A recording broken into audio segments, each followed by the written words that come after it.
Hello, I'm Isaac Hayes III, founder and CEO of Fanbase.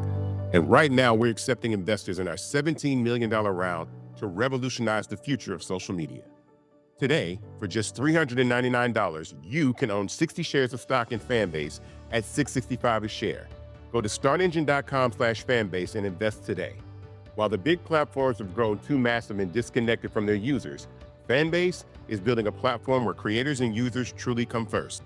We've already raised $8.6 million from everyday investors who believe in this vision, and now you can join them. This is your chance to invest in a social media tech company with over 1 million users that is disrupting media by allowing anyone to reach all of their following and monetize their content from day one. The market is changing, big platforms are failing to serve their users, and Fanbase is stepping up to fill the gap. Don't wait until it's too late. Invest now. Invest for yourself and your future. Go to startengine.com/fanbase and own the future of social media.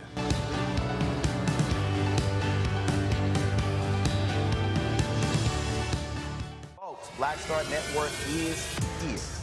Hold no punches. I'm real revolutionary right now. Support this man, Black Media. He makes sure that our stories are told. Thank you for being the voice of Black America, Roland. Stay black. I love y'all. All momentum we have now, we have to keep this going. The video looks phenomenal. See, this difference between Black Star Network and Black-owned media and something like CNN. You can't be Black-owned media and be scared. It's time to be smart. Bring your eyeballs home. You dig?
Folks, today is Tuesday, March 11, 2025, coming up on Roland Martin Unfiltered, streaming live on the Black Star Network. Hey, where's that bustling economy that the twice impeached, criminally convicted felon-in-chief Donald the Con Trump promised all of us?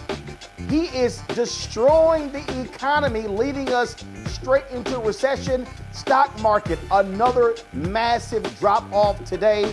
We'll talk with the Economist Morgan Harper to explain what the hell is going on. And oh my goodness, Donald Trump essentially filmed a commercial today at the White House for Tesla. Why? Because poor Elon's company has lost 50% of its stock value. He lost $132 billion, and now he's crying because folks don't want to buy his little car.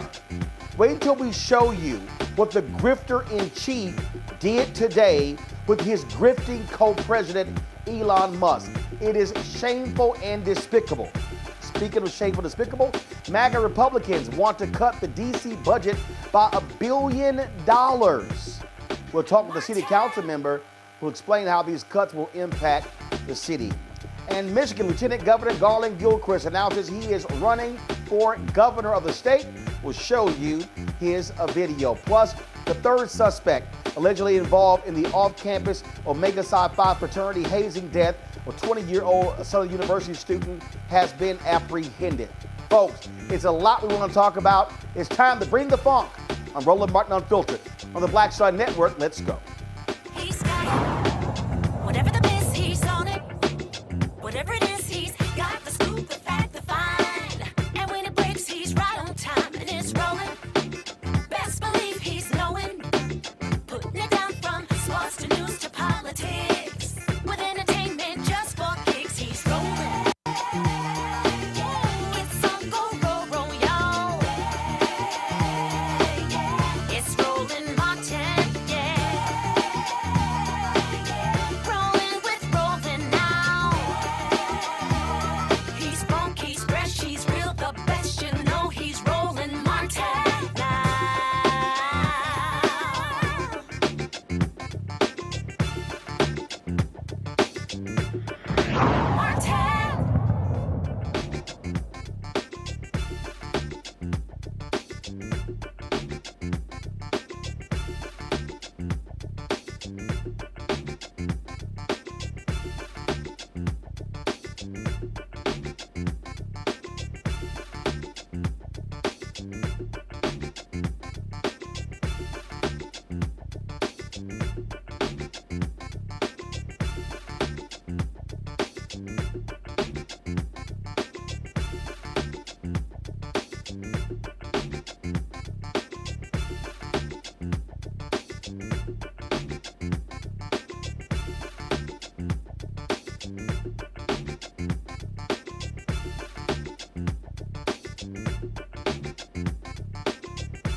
Martin.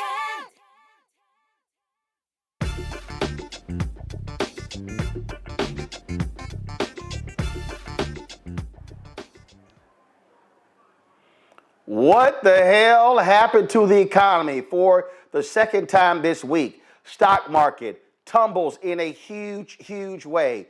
Donald Trump is throwing out tariffs when it comes to steel, all sorts of stuff. Now folks are talking about a recession is on the way. Inflation is hitting hard. Prices are still up. He's laying off people contributing to unemployment claims. But I thought he was supposed to be so brilliant, so smart, and so amazing. He was doing so much better on the economy than Vice President Kamala Harris. Well, guess what? Hashtag we tried to tell you.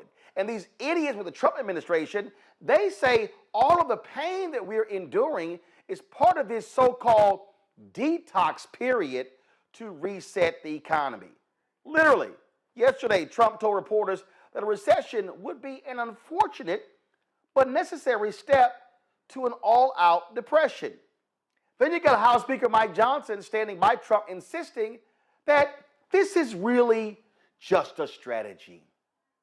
I believe that the policies that we're putting forth are going to improve the economy and bring down costs for people. It takes a little while. We're in a transition period between Bidenomics and the disastrous economy that the previous administration left us, and it takes a while for these policies to be ingrained. We're going to codify this with the reconciliation process and the bills coming forward.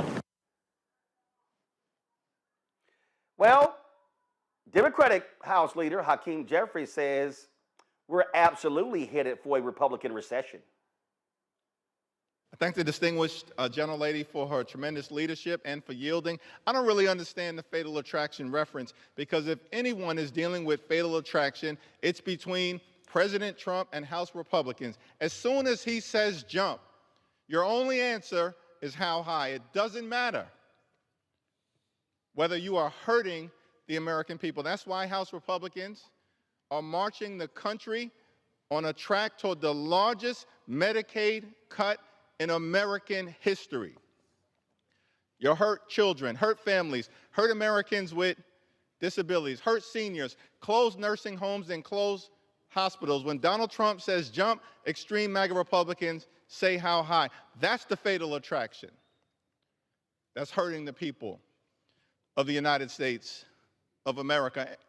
And by the way, the core promise that you made last year was about lowering costs. All you talked about was how you were going to lower the high cost of living.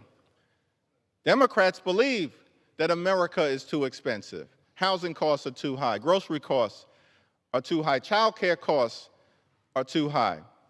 Utility costs are too high. And insurance costs are too high. America is too expensive. We believe that that, in fact, is the case. But Republicans have done nothing to lower the high cost of living. No bill, no executive order, no administrative action. That's the broken promise. We were told by President Trump that costs were going to go down on day one. Grocery prices haven't gone down, they've gone up. Inflation is up. You know what's going down? The stock market. Because President Trump and House Republicans are crashing the economy in real time and marching us to a possible Republican recession. That's what's confronting the American people. Well, folks, critics say skyrocketing prices, trade war tensions, job losses hitting the nation left and right is causing the problem. But this idiot Trump, he just keeps blaming Joe Biden for this economic catastrophe and promising to make America affordable again. Morgan Harper, Director of Policy and Advocacy at the American Economic Liberties Project, joins us right now. Morgan, this is hilarious, but it's also shameful. So, correct me if I'm wrong, Trump, when the stock market was going up under Biden-Harris, Trump took credit. Now it's going down. Now he's blaming Biden for that. No, it's his policies, his actions that are absolutely tanking the economy. Yeah, it's pretty undeniable at this point that a lot of the uncertainty that he's injected into the economy with changing trade policy overnight, changes that in typical times might take, a couple months to work through, a few months. And not to say that longer is better, but some of this stuff is complicated and understanding all the impacts of it takes time. He's not really operating like that. He, I think just today, introduced and rolled back a new tariff on Canada in response to their retaliatory tariff. So this is creating a perfect storm of uncertainty that is impacting the stock market directly, like you noted. We see companies that are now predicting that they are not going to have very strong growth or a lot of consumer demand over the next few months. Because what are consumers doing too, in addition to businesses, kind of looking at all of this and it's like, I don't know if I want to make any moves at all because we have no idea how much our assets might be valued at if you are in that position. Even if you're on Medicaid, for example, if you're going to continue to be covered by that. And let's be real, a lot of people who are working are also on Medicaid. And so there's just uncertainty abounds, and this is a really bad situation for the economy and the country overall in terms of the impacts of this. And again, Morgan, what is unbelievable is that they repeatedly tried to blame Biden for it, and they act as if the tariffs don't matter. I'm sorry. The Federal Reserve was projecting that we were going to see a 3% increase in GDP.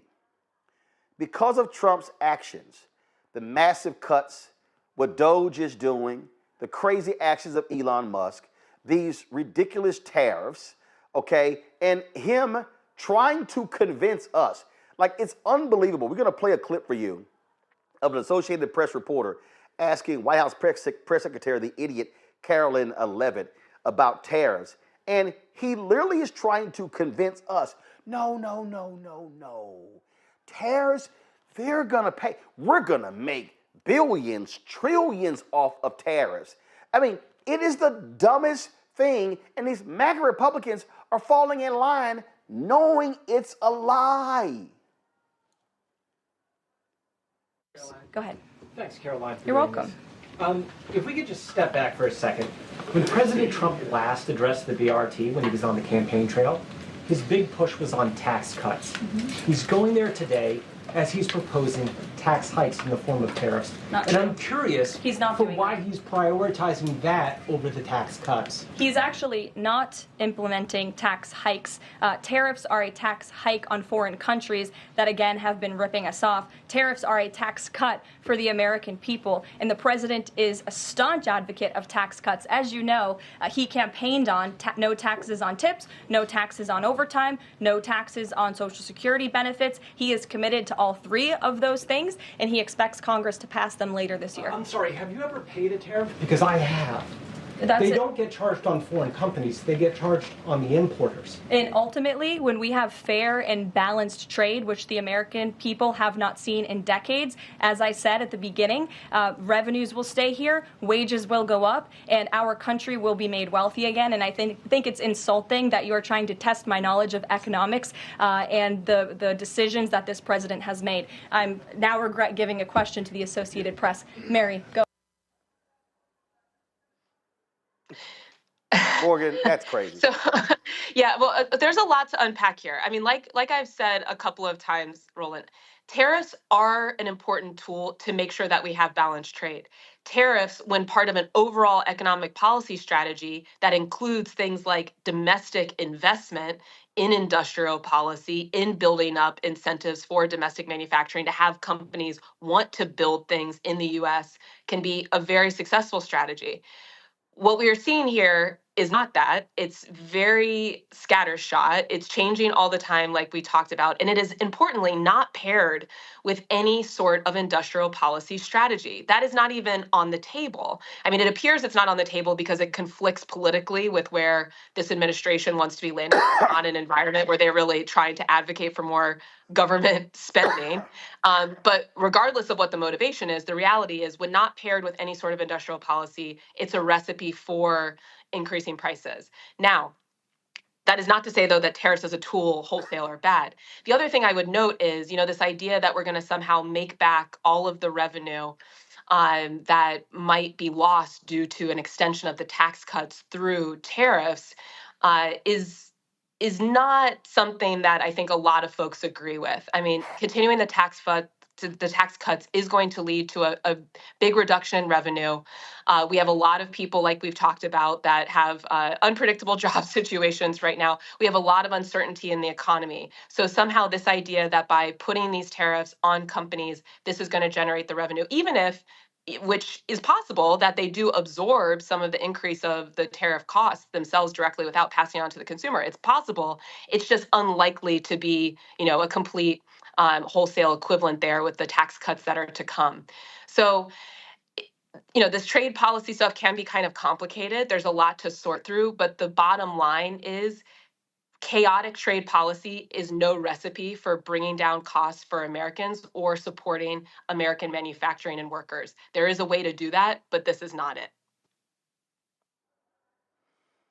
Well, and again, as we sit here and examine all of these actions, you take what they're doing to the IRS.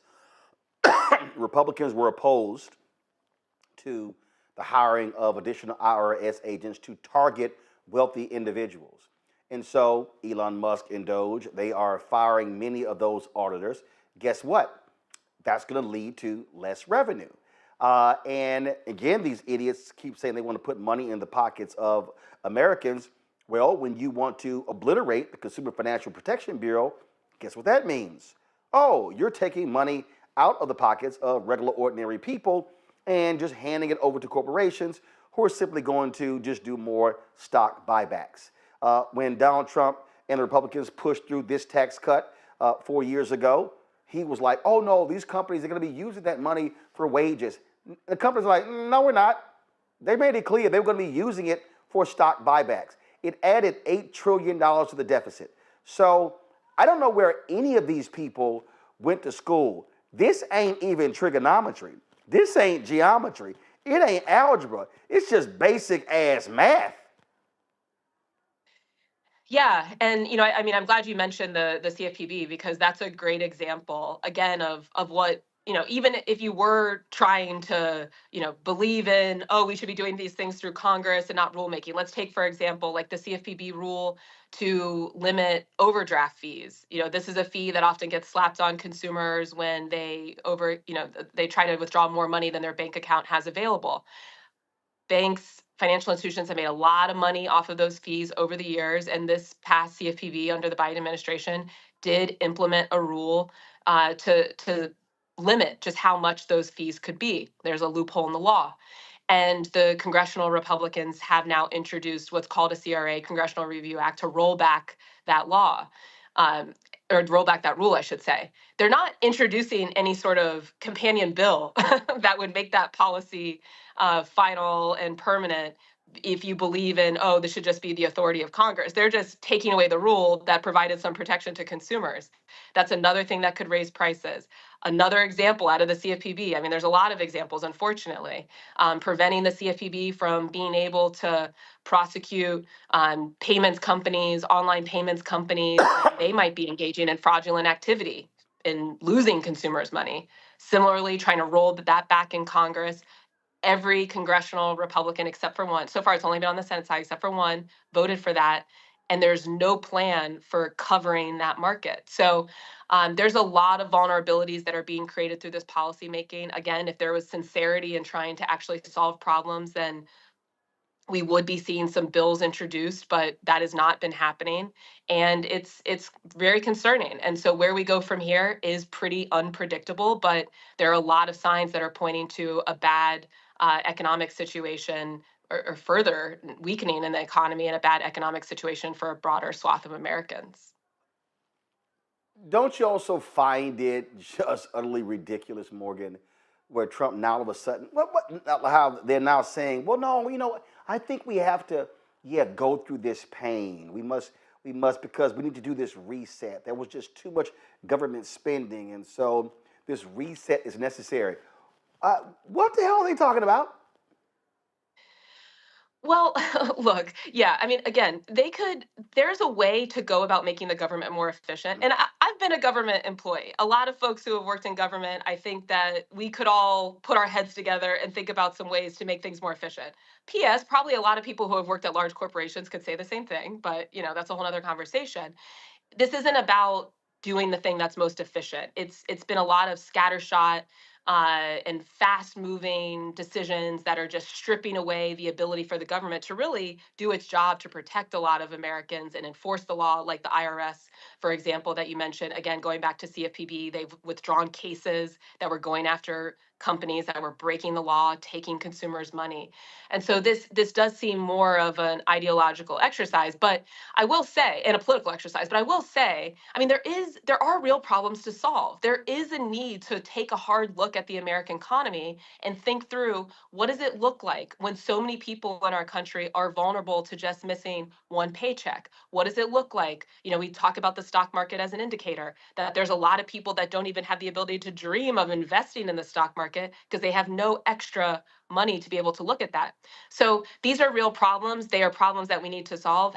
Having a long-term strategy for our country economically, including a trade policy that's going to make sure that companies don't just get to import cheaper goods and not pay higher wages to American workers. Those are real problems, but this doesn't look to be a coherent strategy to actually solve them and make sure that we're building for the long term here and a stable financial future for Americans.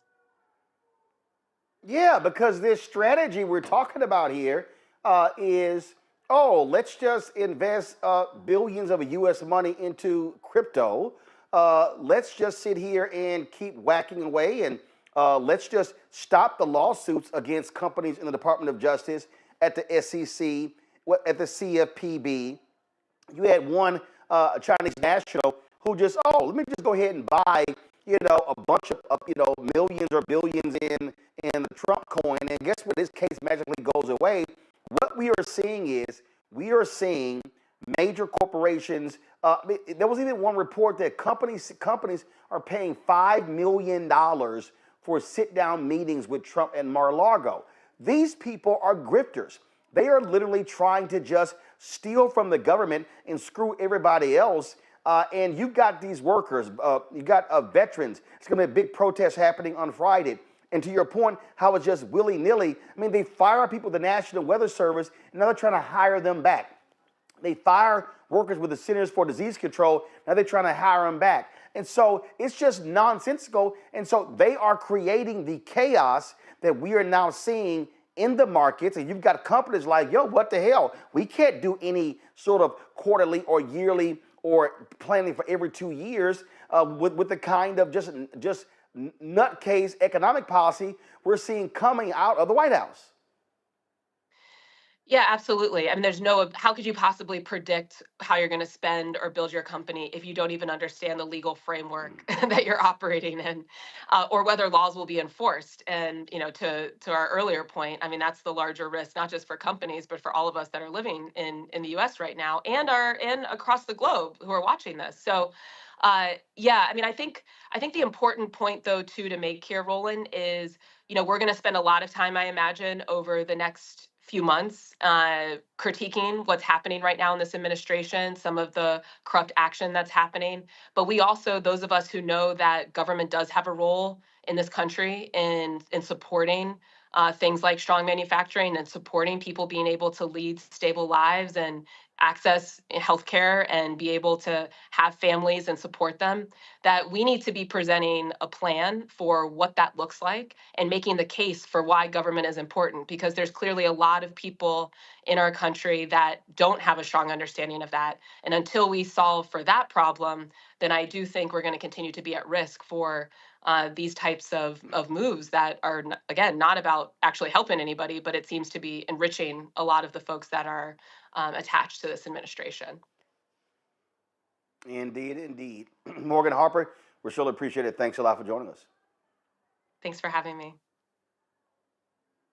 Folks, got to go to a break. We come back. We'll chat with our panel about this. We'll also show you the big grift that took place at the White House, where literally, Trump was operating as a used car salesman, plugging Americans buying Tesla.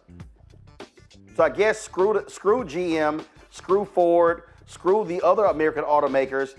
It's all about buying Teslas. Oh, by the way, isn't this the same guy who shuttered the EV power stations in government buildings, who also wanted to get rid of the EV credits from Biden and Harris as well. Folks, we have an idiot in 1600 Pennsylvania Avenue in the Oval Office. You're watching Roland Martin Unfiltered on the Black Star Network. What's up, y'all? Look, Fanbase is more than a platform. It's a movement to empower creators, offering a unique opportunity for everyday people to invest in Black-owned tech, infrastructure, and help shape the future of social media. Investing in technology is essential for creating long-term wealth and influence in the digital age. The Black community must not only consume tech, we must own it. Discover how equity crowdfunding can serve as a powerful tool for funding Black businesses, allowing entrepreneurs to raise capital directly through their community through the Jobs Act.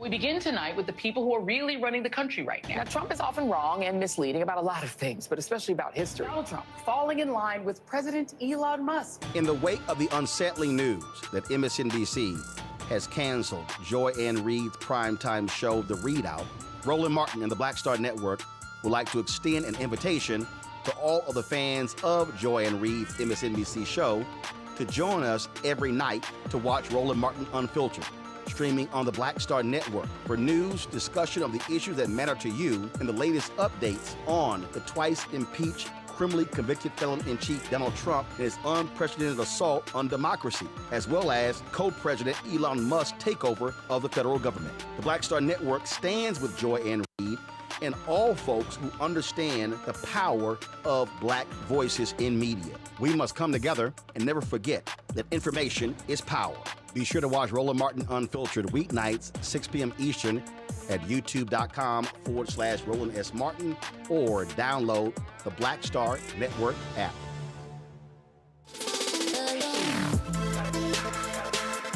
Hey y'all, welcome to The Other Side of Change, only on the Black Star Network and hosted by myself, Rhea Baker, and my good sis, Jamira Burley. We are just two millennial women tackling everything at the intersection of politics, gender, and pop culture. And we don't just settle for commentary. This is about solution-driven dialogue to get us to the world as it could be and not just as it is. Watch us on the Black Star Network, so tune in to The Other Side of Change.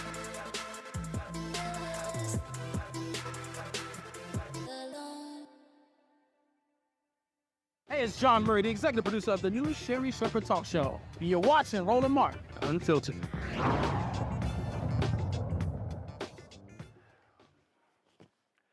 All right, folks, Dr. Mustafa Santiago Ali is former senior advisor for environmental justice at the EPA, joining us out of D.C. Randy Bryant, entrepreneur, DEI disruptor, author of Never Says, 25 phrases you should never ever say to keep your job and friends. Out of D.C., Dr. Larry J. Walker, assistant professor, University of Central Florida, out of Orlando. Glad to have all three of you here. Okay, folks, if y'all want to see what a government-sponsored commercial looks like, this is what happened today at the White House. Now, let me set this whole thing up. Because Elon Musk is an idiot, and because people are sick and tired of his antics, the Tesla stock is down almost 50%.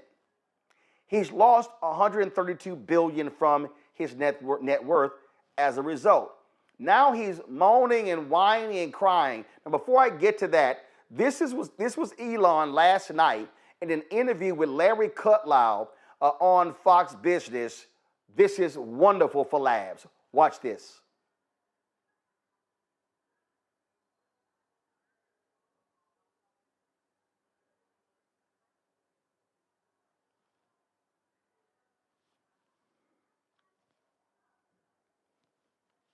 All right, do we have that clip? Okay, all right. So fine. Do we have the clip of Elon and the Teslas at the White House today?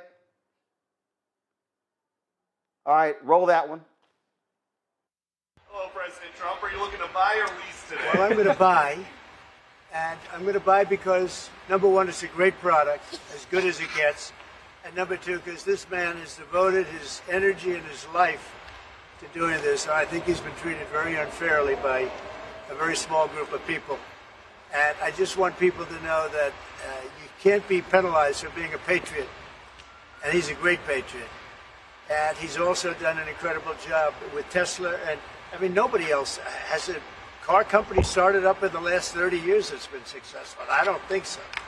And not only successful, but super successful. And because he's able to find billions and billions and billions of dollars of fraud and waste and all of the things. I mean, our country is going to be very strong very soon because of a lot of the things that he's done and a lot of the things that I'm doing.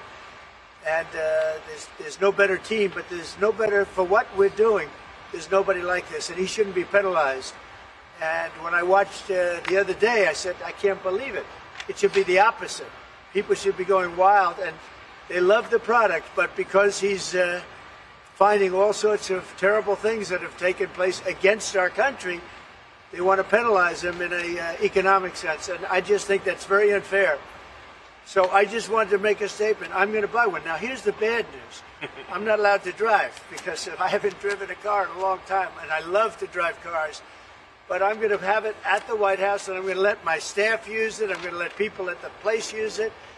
And they all are all excited about that. I'm not allowed to use it. Can you believe it?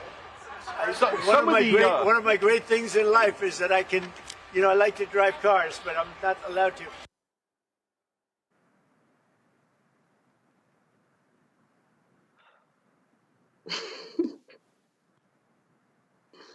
Y'all know damn well he ain't buying no Tesla. Oh my God, it's a great product. We don't have to buy it, we don't want to. Okay, y'all want to see the Elon Musk Tesla cheers?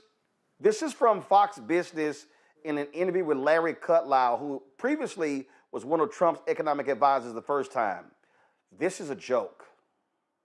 Call to action. You're hearing a call to action. Yeah. You giving up your other stuff? I mean, how are you running your other businesses?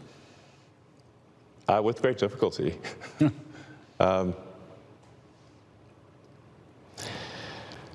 Yeah, I mean. But there's no turning back, you're saying? I'm just here trying to make government more efficient, eliminate waste and fraud, and so far we're making good progress.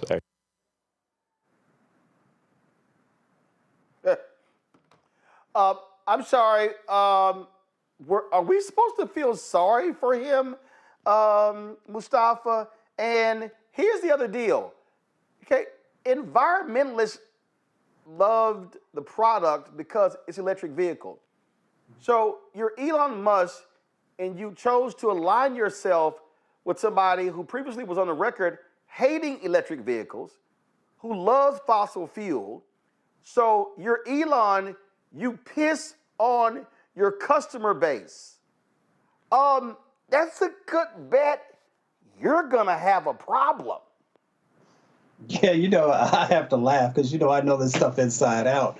And, Musk turned his back on his base, on the folks who rode with him when his product was new and still needed to continue to develop and evolve, and then aligned himself with someone who is a climate denier, somebody who has been very intentional about trying to strip away the resources that are necessary to be able to build out, a clean energy infrastructure. A part of that infrastructure is charging stations, and also the dollars that have gone to development and research that are critical to make sure the batteries continue to have longer and longer ranges.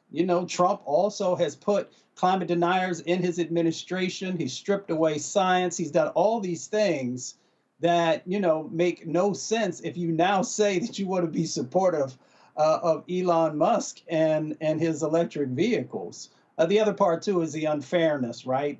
The other car companies that are out there that have been, catching up and passing Tesla in relationship to their development, they don't have this same access or the same marketing that the president is doing for Elon. So there are ethical violations in relationship to what the president is doing. There's also just not understanding long-term why he should be investing in cleaner energy infrastructure. And Elon brought this on himself. He had the opportunity to not only be a visionary, but also to be someone who is focused on helping to uplift people, and he's made the choices that he has. He's allowed to do that, but then also the consumers also have the right to take their dollars elsewhere. Yeah, I mean, I'm sitting here just cracking up laughing, and I'm seeing these, like this idiot Grant Cardone supporting Elon, buy a Tesla. I picked one up for my daughter and another for my wife. Well, guess what, Randy? It's a whole bunch of these gas guzzling, fossil fuel loving red state folk who, guess what? If them dumbasses go out and buy a Tesla, they ain't gonna be able to plug it up anywhere. See, that's what is so laughable. What Elon has done is he has trashed the very cities and the states where his car was doing well, that is the basis of his net worth, to align with Trump and MAGA, and the red state people hate electric vehicles. This is literally one of the dumbest economic moves you have ever witnessed. This is a man who's walking around using his child as a prop. He has 14 kids, so there has to be a babysitter somewhere. So I don't know why the kid is always there, but that's besides the point. He doesn't think things through. Even the child is a marketing effort. The car, he doesn't care, like Dr. Ali was just saying, he doesn't care about saving our environment. He cares about making money. And because he's a narcissist, an obvious narcissist, he thought that people would still buy his cars and adore him, although, like you said, he has gone against the very people who are for cleaning up this environment, who are about electric cars.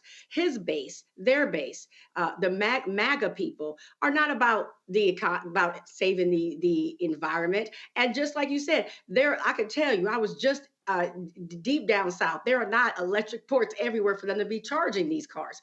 But they didn't think it through, just like they don't think anything through.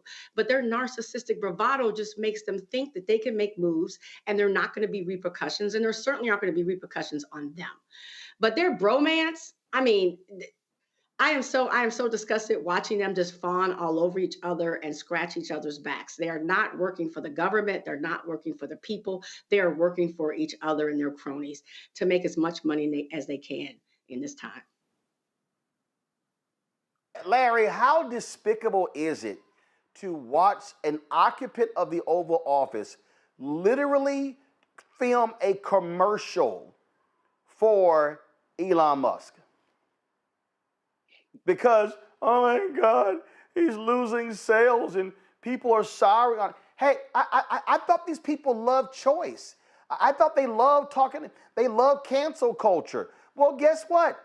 If people don't want to buy his sorry ass car, they don't have to buy it. Hey, it's called, Republicans love the free market. Well, the free market is speaking and they say, Elon, kick rocks. So this press conference today is everything they thought they would get with a black president, but they didn't. I think that's first. Second of all, you watching this reminds me of being up like 1 o'clock in the morning on a weekend and you get a really cheesy infomercial with some guy you never heard of. So basically that's the vibe you get. And it's just a reflection of where we are as a country in terms of, who occupies the Oval Office. And not only in terms of, what their economic policies is, and we talk about, obviously, with the recession likely to come here in the next couple of months. But like you said, Roland, if you believe in free market economy, then you shouldn't highlight, this particular company when you have so many other companies, like you mentioned, Ford, GM, et cetera, who've been around for a much longer time. And obviously those, corporations have a better reputation of investing in American workers. We should also highlight that Tesla has been sued multiple times, particularly when it comes to discrimination for relating to black workers. So once again, when we talk about these ideas, opinions about what it means to be American and who we should be invested in, Tesla, a company with history of racial discrimination, gets the free infomercial on and free advertisement on television carried by major networks, whereas some of the other corporations, once again, who pay a higher wage and have a better reputation of hiring, black executives, they don't get a shout out on TV. But this is just another cheesy example of try to, sell these cars And look, the bottom line is he's a businessman, and as you said, he made a poor business decision. The people who will really invest and buy these cars are not doing it anymore, and they're not likely to start buying them just because of this cheesy infomercial at the White House. I need y'all to pull up that photo of Donald Trump's notes. I thought this was hilarious, Mustafa. Can y'all pull the photo up, please? So they handed Donald Trump some notes, and it says Tesla pricing, full self-driving, Model X, 112,490 silver, CT, 114,000 gray, Model S, 108,990 blue, Model Y, 59,990, and then it says Tesla can be purchased as low as $299 a month or $35K.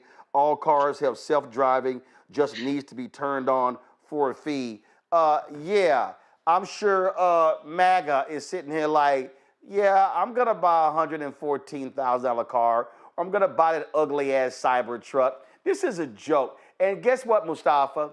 I am elated every day to see the Tesla stock go down and to see his net worth go down. And my girl Ebony Hilton, Dr. Ebony Hilton, had this great tweet. She said, if they offered this Tesla, buy one, get one free, I still wouldn't buy that raggedy ass car.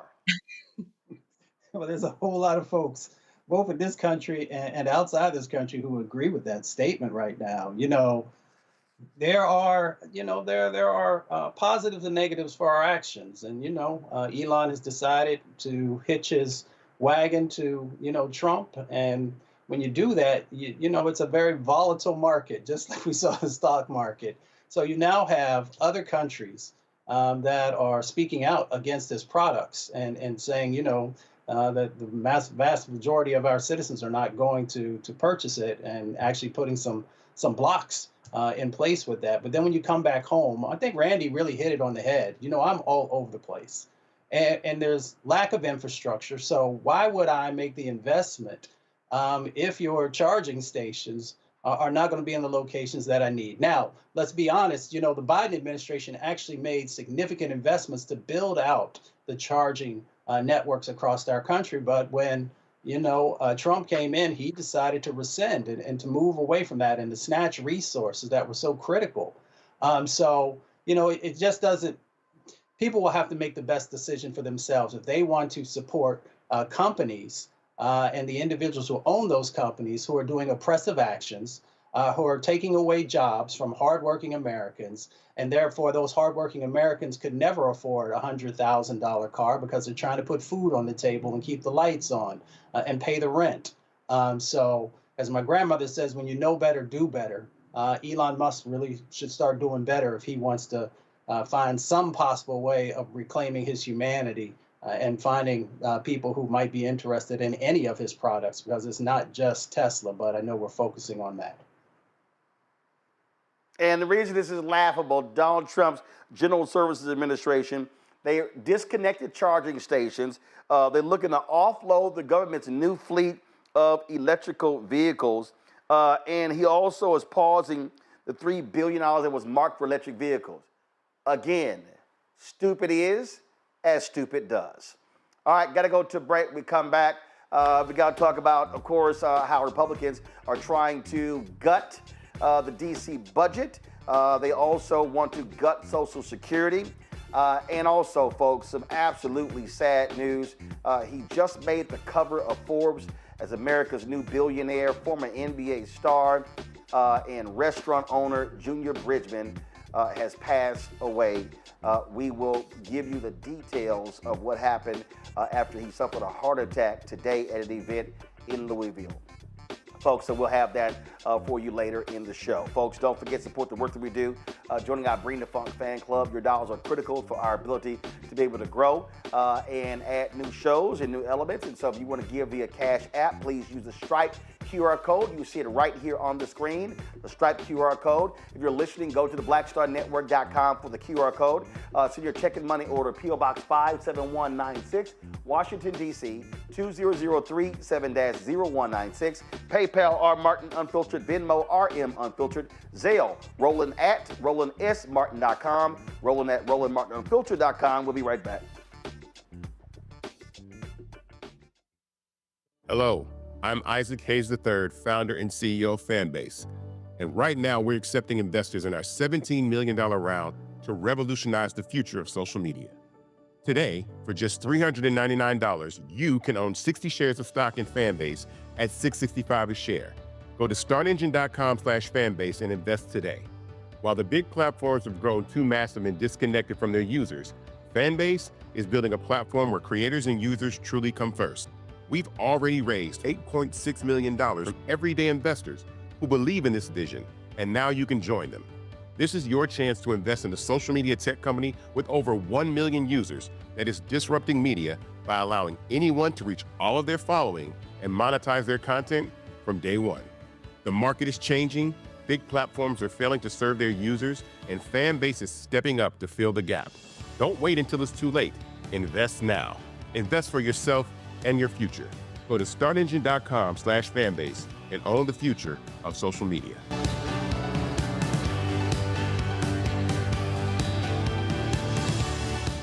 I'm Deborah Owens, America's Wealth Coach. And on the next Get Wealthy, you'll meet Jandy Turner, who took her love of sports, expanded her network, and created a thriving business. I settled on developing a golf event planning business, which in and of itself has been very viable for me. One of the things that I've learned from producing hundreds, if not thousands, of golf tournaments is that business gets done on the golf course. All on The Next Get Wealthy, only on Black Star Network.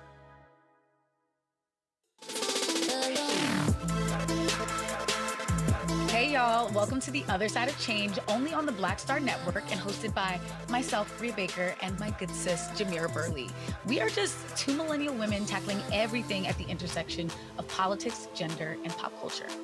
And we don't just settle for commentary. This is about solution-driven dialogue to get us to the world as it could be and not just as it is. Watch us on the Black Star Network, so tune in to The Other Side of Change.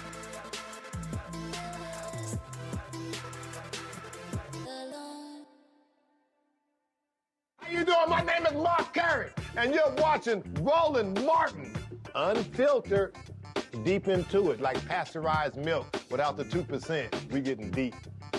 You want to turn that shit off? We're doing an interview, motherfucker.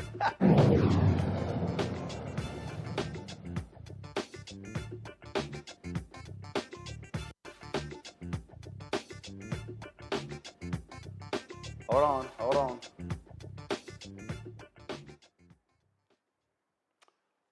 All right, folks, the work in Washington, D.C. continues on Black Lives Matter Plaza. It's day 2 of the demolition. 5 years ago, of course, Black Lives Matter was painted on this. This is 16th Street. It is a street that actually leads up to Lafayette Park that dead ends into the White House. Well, Republicans demanded that this be demolished or they were going to cut transportation funds for the city for Washington, D.C. Well, guess what? In their continuing resolution, they still want to cut $1 billion from the budget of D.C. Mayor Muriel Bowser decided to remove the mural created to protest police brutality and racial injustices. Of course, it was put up in the summer of 2020. This is what it looked like. This is literally just outside of our Black Star Network studios. Megan Bailiff is the CEO and president of Equistriping, the pavement marking company that originally painted the letters. She called the dismantling of the plaza historically obscene. She joins us right now. Megan, glad to have you here. Nice to be Somebody here. posted something on Twitter that I thought was stunning. And they said, it took more than 100 years, and we are continuing trying to bring down Confederate statues in this country. Yet 5 years after, or less than 5 years after the death of George Floyd, this particular monument is already being destroyed in the nation's capital because Republicans have ordered it order DC to get rid of it. Yes, it's very sad. I know that pressure has been on Mayor Bowser from the very beginning when she did this. And I do want to clarify, because it doesn't seem to be clear in a lot of the reporting, that this isn't the structure that they're destroying now is not what it was in the very beginning. She did that interesting guerrilla effort that spread around the world.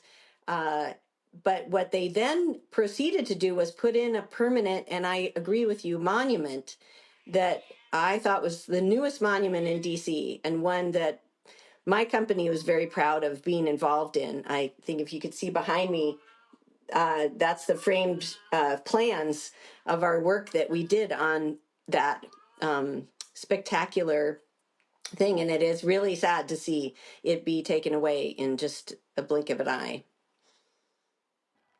So what you're talking about is, so yeah, initially it was painted Black Lives Matter Plaza.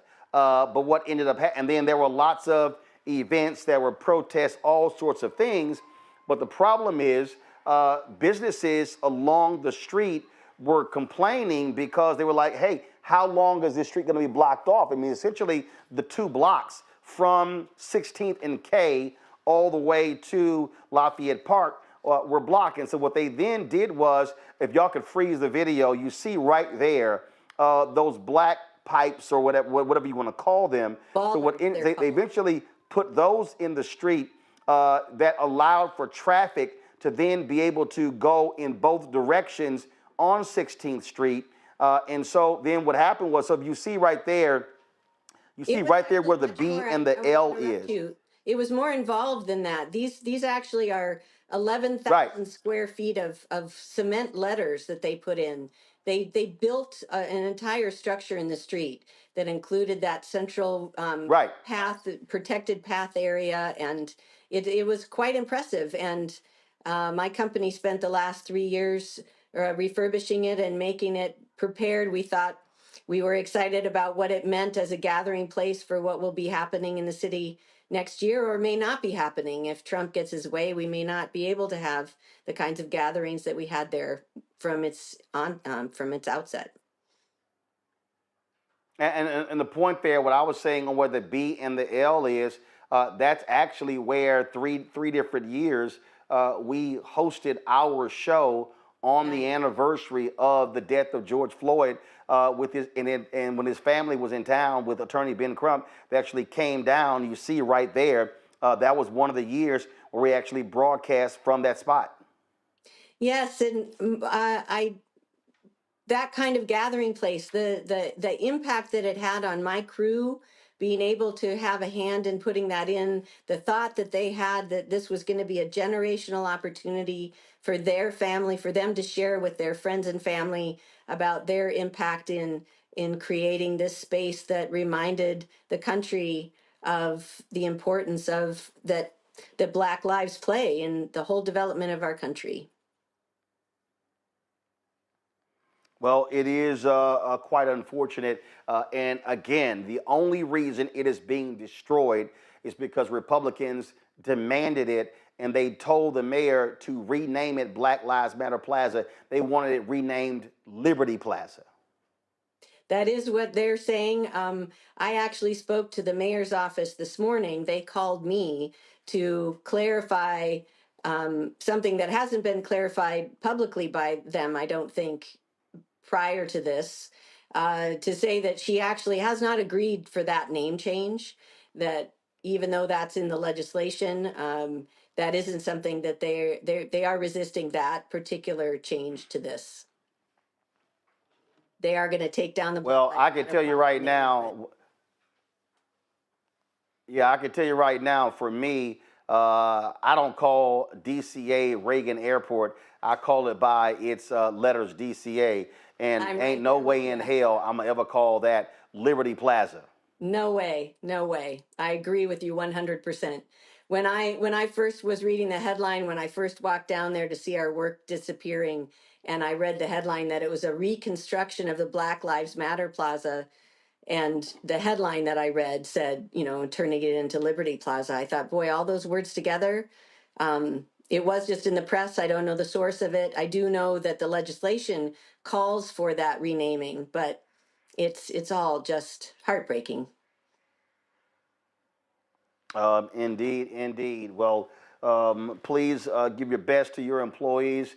Megan, we thank you for your great work. And I am hopeful that if folk do the right thing in 2028 and we throw this bum and J.D. Vance and others out of the White House, that those letters will return to 16th Street, and it will be forever known as Black Lives Matter Plaza. I agree. I did want to add that I ran into a couple of council members from Savannah, Georgia when I was there. And the city planner that used to be the city planner in DC, who oversaw the development of that plaza, is now the city planner in Savannah. And they are, in fact, going to build a Black Lives Matter plaza in Savannah. And I hope that our company has something to do with that as well. Well, that would be absolutely awesome. And if other cities do the exact same thing. Megan, thanks a lot. Thank you. Thank you so very much. Larry, this is what happens when residents in D.C. get screwed because they're not a state.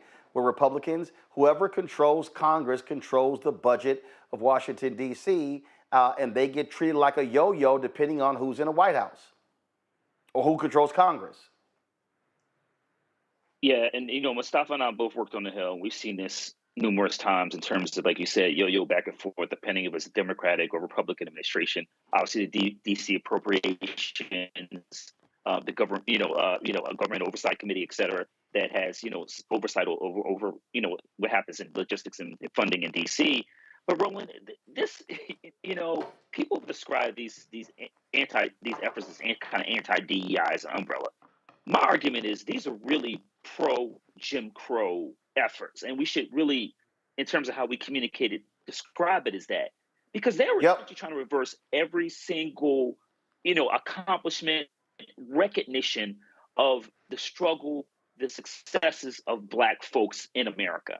And for those individuals who supported this administration, and any of these individuals, I know we talked a lot about that White House event, Black History Month event a couple weeks ago. It is actually despicable. And I mean, I believe our ancestors have to be turning over their graves, because how could you support an administration that is clearly anti-Black and has done everything it possibly do to erase, and like I said, any of the successes or challenges that Black folks have faced? Listen, the murder of George Floyd was not just a national issue. It was an international movement in terms of people throughout the country, obviously throughout the diaspora, but folks in throughout the world who are standing with people of African descent and saying that the disproportionate rate at which Black folks are killed is not acceptable. But how the tides have turned over the last couple of years. And once again, this is similar to what we see in history in the United States, the Red Summer of 1919 and other places where you've seen white resentment as a result of what is appearance of Black progress.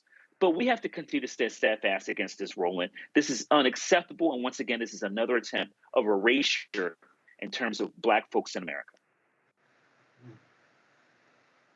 Well, that's exactly what it is. It is absolutely, positively anti-Black, Randy. I don't think that we can deny that there is an absolute attack on us.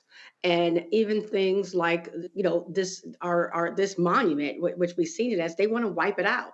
And we need to focus on that. We need to take it seriously, because we are at defense right now. We're not playing offense, we're playing defense. They want to act as if our contributions don't exist. They're wiping out any trace of any history that we've had to this country. And they want anything that reminds us of where we are, that we have to remind people that our lives do matter. They want it taken away. So, I mean, the hate is palpable. It's not something that we can deny anymore.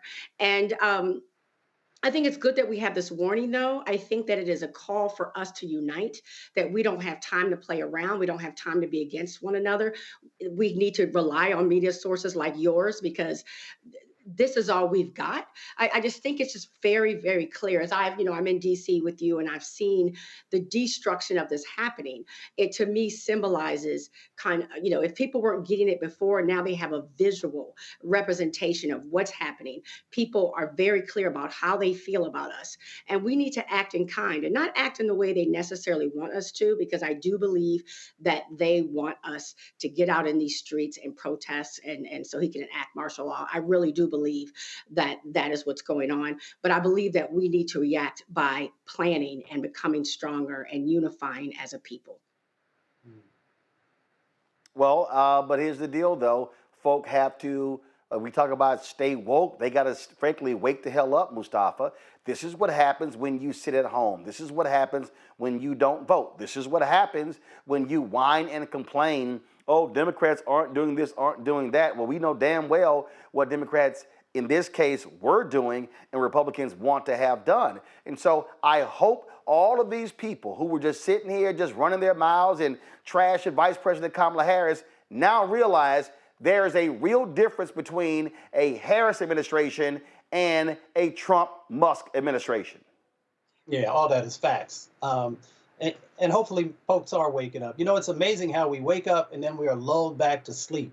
You know, it's interesting because Black Lives Matter was about remembrance, right? And inside of that remembrance was actually about how when people come together and reclaim their power, how they can make change happen. That doesn't mean that everything gets answered, but it does show folks that it is possible to begin the journey toward the North Star that many of us have often talked about. And that scares those folks who have been oppressors and are used to being able to do, say, and control folks. So the visual of Black Lives Matter, you know, caused them a lot of consternation. It caused them fear because they realized that when Black and brown folks and indigenous folks and other types of allies come together, that we can actually move things in this country. There's still a lot of work that needs to happen. You know, and when this happened earlier, you know, I had to write a little bit. I'm just going to hit you with just a real quick 30 seconds of it. It said Black Lives Matter Plaza. They came with hands heavy with silence, dragging buckets of erasure. And if paint could swallow a revolution, as if footsteps could forget where they were headed, as if tongues could be tied after tasting freedom. But we are louder than pavement. Our breath breaks barriers. Our fists carve echoes in the air. Our words rise higher than your hush. Black Lives Matter written in the sky, a love letter scrawled in the clouds. Black Lives Matter reflecting in millions of eyes, blinking back the sun, unblinking the fight. Black Lives Matter. Not just on the street, but in the soil. Not just in the paint, but in the pulse. Not just in a whisper, but a wall, a song, a storm. Not just surviving, but thriving. Shining, reborn. Black lives still matter. Well, they indeed do. But what you're dealing with here are Republicans who do not give a damn about Black lives at all. And guess what? All of those Black MAGA imps who were at the White House just dancing and shaking their asses at the Black History Month reception, it's amazing how quiet they are. They're real quiet. Quiet about this, quiet about them ending the lawsuit in Cancer Alley, impacting Black people in Louisiana. Quiet about so many things. Let's talk about when it comes to the District of Columbia budget. They have been operating under a congressionally approved budget for the past 6 months. However, Republicans say, y'all now got to cut $1 billion midway through the fiscal year. The temporary spending bill, known as a continuing resolution, is designed to prevent a government shutdown by requiring all federal agencies to operate under their 2024 budgets, while DC usually continues operating under its approved fiscal year 2025 budget. This particular proposed budget does not exempt the district. Mayor Muriel Bowser addressed this issue during a news conference, highlighting the disastrous consequences of slashing the city's budget by this much. We are not a federal agency. We are a city, county, state all at once, and we provide direct services to the people of the District of Columbia, visitors to the District of Columbia, businesses in the District of Columbia, diplomats and visiting heads of state, and everyone who works here in the Congress. Our budget was balanced and approved. And if we go back to fiscal 2024 levels, we would be forced to reduce spending by $1.1 billion in only 6 months. But here is why we're here today, because Congress can fix this. They can fix this $1.1 billion problem that we have brought to their attention in the draft CR. The Congress can add the language back to the continuing resolution, the same language that's been there for the past 2 continuing resolutions that authorize us to spend our locally generated revenue according to our own approved budget and timeline. And I want to emphasize the local part of that statement. The District of Columbia raises and spends its own money just like every other state. So remember that the budget we're talking about, this budget, the approved FY25 budget, was introduced by me and approved by this council. It focuses on 3 main areas: public safety, public education, and economic growth. Disrupting those investments won't be good for DC or our country. Folks, joining us now is Robert White. Robert is the at-large council member in Washington, D.C. Robert, glad to have you here on Roland Martin Unfiltered. The Republicans moments ago passed this continuing resolution, which includes this massive cut. Now the only hope D.C. has is for the Senate to act. Now, of course, Republicans, they need Democrats to go along with this. And so what have y'all in D.C., city council, what have y'all been saying to Senator Chuck Schumer and Democrats who may very well vote for this CR to ensure the whole government doesn't shut down? Look, Roland, several of us were on Capitol Hill yesterday knocking on doors trying to meet with members of the House, including the Speaker. Now we're reaching out to senators. And the message we're trying to let them know, because not everybody realizes that even though DC's budget has to go through Congress, this isn't federal money. This is local tax money that we are already spending at fiscal year 25 levels. And so we're trying to make sure they understand the impacts. We are going to have to overnight cut up over $1 billion out of our budget. That means there are going to be layoffs from first responders, including police officers, teachers, the folks who pick up our trash. This is going to have a devastating impact on DC. And it's important that members of the Senate stand with us, because guess what? Even though our budget goes through the Senate, we don't have any senators there to fight for us. So DC is at a severe disadvantage, and we don't want to get mixed up in this federal fight. This isn't our fight. This is between federal officials, Congress and the White House, Democrats and Republicans on the national level. We're doing our thing in DC. We're running a city the same way that other folks run a city, and you can't come in midway through the year and say you got to cut $1 billion out of your budget. That doesn't work for us any more than it would work for anyone else in the nation. And again, I mean, this is what happens, unfortunately, when whoever is in control of Congress, they can control what happens to D.C. Typically, when Democrats are in power, that you guys are allowed to run the city as you wish, as the duly elected representatives. But Republicans, they use the power of the purse to force D.C. to do whatever it is that they want at their own whim.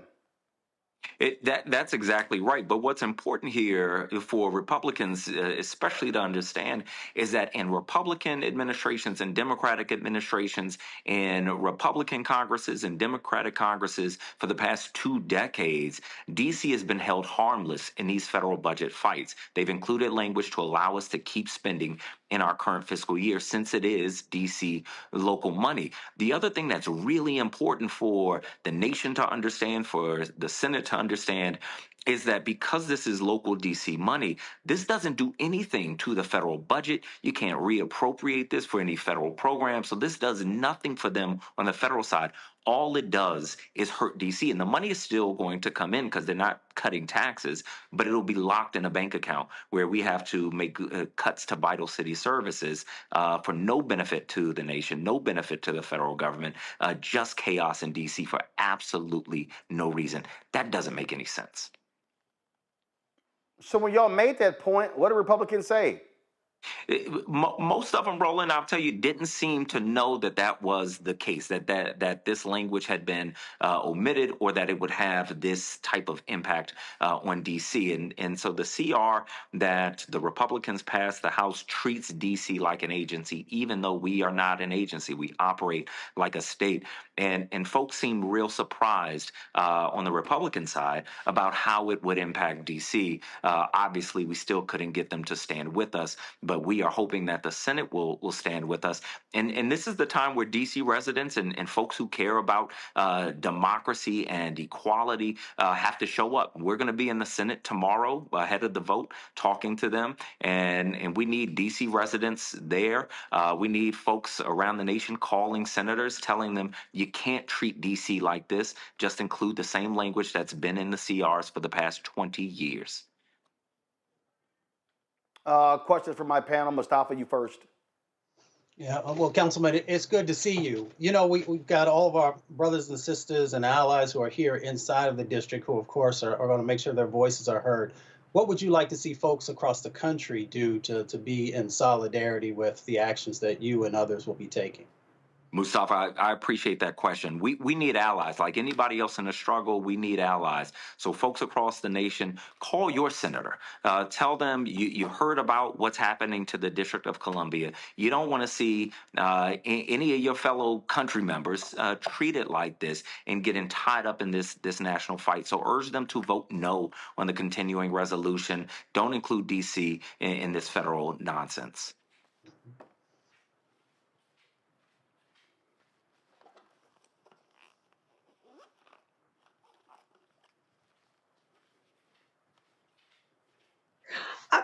I was wondering, and I just want to make things clear, when we do have dignitaries visit, the great area of Washington, D.C., that comes out of our budget, right? Like they don't give us any sort of funding to host these guests that require a lot of manpower. That's right. When dignitaries visit the inauguration, D.C. residents are shouldering that financial burden. That is our police, our first responders, the same ones that are going to lose their jobs because of this, who are bearing the danger, and our taxpayers who are bearing the cost. Now, we do get some reimbursement for those, but we don't get the full reimbursement. So we are carrying that cost, and we've got to respond in real time. Larry? Yeah, Councilman. I've lived in D.C. for a number of years. Don't live there anymore, but I feel, I have a lot of family and friends who live in D.C. So this really concerns me. But I want you, and I know you to be very careful to walk this fine line. Is this feel like retribution in some respects? We talked about a few minutes ago the Black Lives Matter, street being painted over or removed, and the city, historically known as Chocolate City, right? Does feel like it feels very personal from a policy standpoint. This is just not, $1.1 billion is a substantial amount of money, which you've articulated, and the mayor has yesterday. Does this feel like this goes beyond what's right for the city and more personal, and in terms of like some of this grievance politics we've seen recently? Yeah, Larry, make no mistake. DC is being bullied. And there's just no other way to put it. And at some point, we need folks to stand up, folks in DC and outside of DC, to stand up and say, look, wrong is wrong. I'm a father of two little girls that are in our schools. I love their teachers. I love their schools. I don't want to see them go to school next week and some of their teachers aren't there. Anybody who has a loved one, if they're in the District of Columbia, you have a car accident or a national disaster like the plane crash that happened just weeks ago. We are there responding. These are the folks who won't be able to show up quickly enough. So DC is being bullied to our detriment, but also to the detriment of people who visit here. And because Congress has to approve our local laws, approve our local budget, we are always at the mercy of federal folks that we don't get to vote for to step up and protect us. And now, more than any time in decades, we need folks to step up. Well, I certainly hope folks do. Bottom line is D.C. is getting screwed by these Republicans, and it makes no sense whatsoever. Councilman White, we certainly appreciate it. Thanks for. Matter of fact, hold up. While you're here, also just give us your thoughts on frankly, D.C. being forced by Republicans to dig up and destroy Black Lives Matter Plaza, which was erected, of course, 5 years ago. The 5th anniversary of the death of George Floyd is going to be May 25th this year. And again, the only reason this is happening is because Republicans threaten to withhold transportation dollars from the district. Look, this is Black Lives Matter Plaza wasn't just a street in D.C. It was a national icon, a national monument. And to those of us who understand what those words mean, Black Lives Matter, why we have to say that affirmatively, we understand in a visceral way what that plaza meant and what it means to see it being torn up now. Now, what folks have to remember is that this kind of bullying, when you don't stop it, when you don't stand up to it, it comes for you. So even if you're outside of D.C., you are not exempt. Today, it is Black Lives Matter Plaza, but they are coming to every state, every city, and we've got to make sure that we are standing firm, standing together, and strategizing, because if we're not strategizing and pulling together, we've already lost. But if we are doing that, then we have already won. We just got to get to work. Indeed, indeed. Councilman White, we appreciate you joining us. Thanks a lot. Thanks, Roland. Folks, got to go to a break. We come back. Why in the hell are MAGA Republicans in Tennessee trying to change the name of the Nashville airport in support of Donald Trump? In Nashville, 70% of the city voted against Donald Trump. I keep telling y'all these MAGA people are sick and demented. Folks, support Roland Martin Unfiltered by joining our Bring the Funk fan club. Hey, when you contribute to this show, it allows us to give you the news that nobody else is giving, or we can fight these idiots what's going on. Information is power. And so if you don't get the information, guess what? You don't understand the power that we have. And so join our Bring the Funk fan club. If you want to contribute via Cash App, use the Stripe QR code. Cash App changed their rules and they closed all of our accounts. So you can't give to us direct, but you use the Stripe QR code. It's right before us right now. You can also send if you're listening, go to blackstarnetwork.com for the Stripe QR code. Go to, of course, see your check and money order, P.O. Box 57196, Washington, D.C., 20037-0196. PayPal is paypal.me/rmartinunfiltered. Venmo is venmo.com/rmunfiltered. Zelle, roland@rolandsmartin.com, roland@rolandmartinunfiltered.com. And get our Roland Martin Unfiltered swag by going to rolandmartin.creator-spring.com. Get your shirt. Hashtag, we tried to tell you, FAFO 2025. And also, don't blame me. I voted for the black woman. Again, go to rolandmartin.creator-spring.com or go to blackstarnetwork.com. We'll be right back. Hello, I'm Isaac Hayes III, founder and CEO of Fanbase. And right now, we're accepting investors in our $17 million round to revolutionize the future of social media. Today, for just $399, you can own 60 shares of stock in Fanbase at $665 a share. Go to startengine.com/fanbase and invest today. While the big platforms have grown too massive and disconnected from their users, Fanbase is building a platform where creators and users truly come first. We've already raised $8.6 million from everyday investors who believe in this vision, and now you can join them. This is your chance to invest in a social media tech company with over 1 million users that is disrupting media by allowing anyone to reach all of their following and monetize their content from day one. The market is changing, big platforms are failing to serve their users, and Fanbase is stepping up to fill the gap. Don't wait until it's too late. Invest now. Invest for yourself and your future. Go to startengine.com/fanbase and own the future of social media.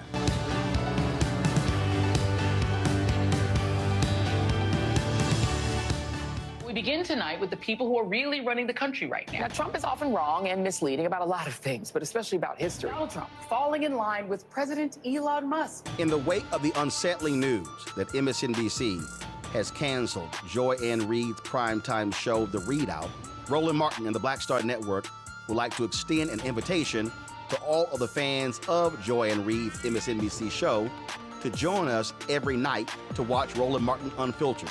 streaming on the Black Star Network. For news, discussion of the issues that matter to you, and the latest updates on the twice impeached, criminally convicted felon-in-chief Donald Trump and his unprecedented assault on democracy, as well as co-president Elon Musk's takeover of the federal government. The Black Star Network stands with Joy Ann Reid and all folks who understand the power of black voices in media. We must come together and never forget that information is power.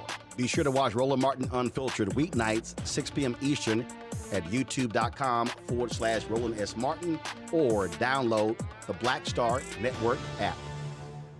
On the next A Balanced Life with me, Dr. Jackie, think about for a moment some of those icky behaviors that you display every now and then. Are you a petty Betty or a crabby Kathy? Where do those less than attractive traits come from? We all have them. And more importantly, how do we get rid of them to make certain that they don't infect other people? Pettiness is something that we all carry. It's just make sure that you carry it well and you don't use it to intentionally hurt. On the next A Balanced Life with Dr. Jackie on Black Star Network. Farquhar, executive producer, a proud family. You're watching Roland Martin Unfiltered.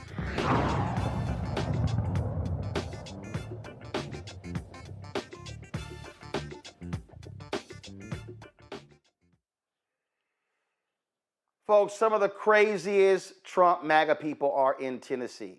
And a Tennessee state rep who doesn't even live in Nashville wants to rename the Nashville International Airport after the twice impeached, criminally convicted felon-in-chief Donald the Con Trump. HB 217, authored by Todd Warner, returned after being taken off notice. The Naming and Designating Committee inside the Tennessee House gave it a 4-6 negative recommendation to the House Transportation Committee.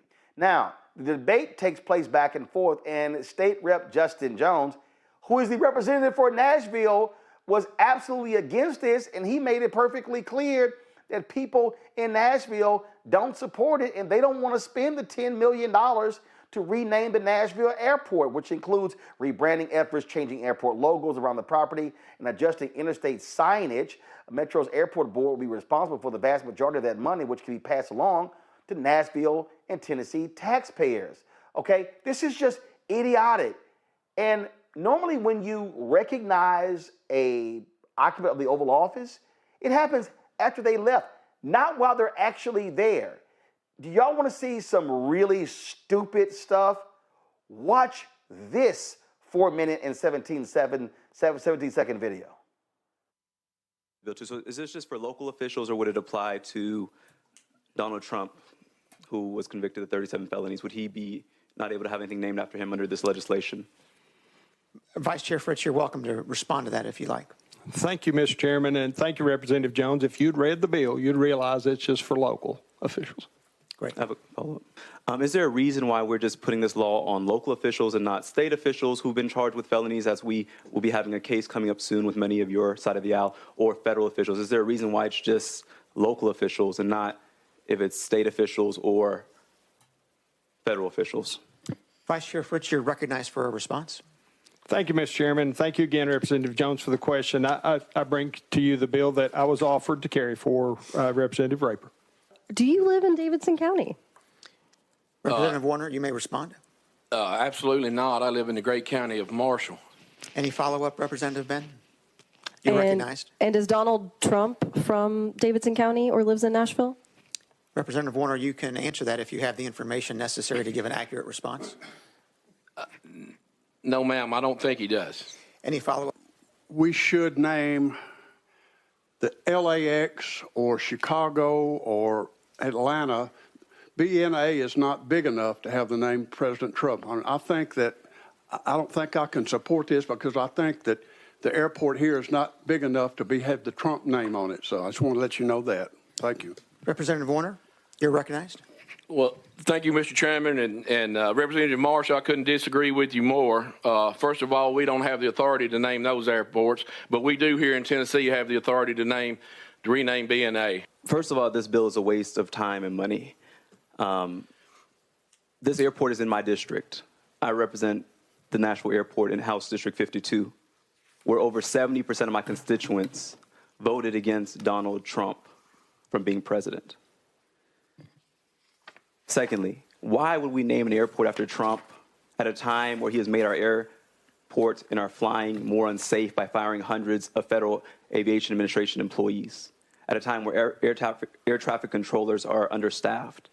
This bill is trolling, but is also an attempt to erase the voices of the people of the Tennessee's 52nd House District. And thirdly, I can't even take this bill seriously because Trump has no connection to our community. Trump has led this nation on the path of shame, on the path of lack of integrity, on the path of recklessness. And thirdly, we have fought so hard to remove Confederate monuments across the state. Why would we erect another one?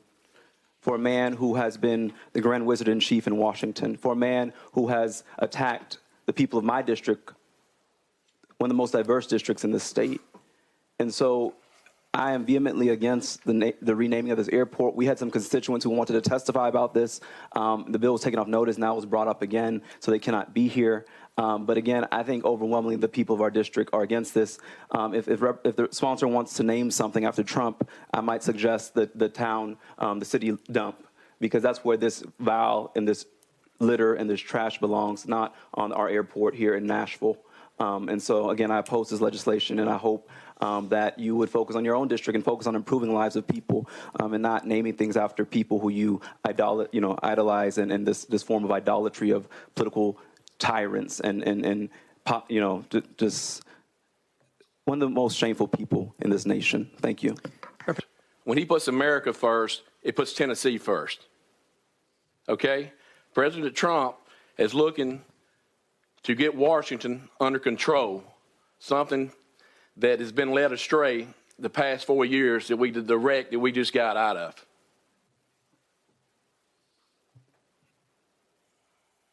Madam Clerk, please close the vote and announce the vote. Mr. Chairman, you have 4 ayes, 6 noes. The bill moves on to the Transportation Committee with a negative recommendation.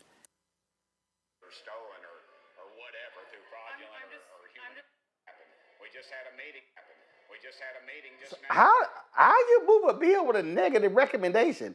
Normally, when it's negative, the damn thing dies. Randy, this is just the stupid stuff these people do.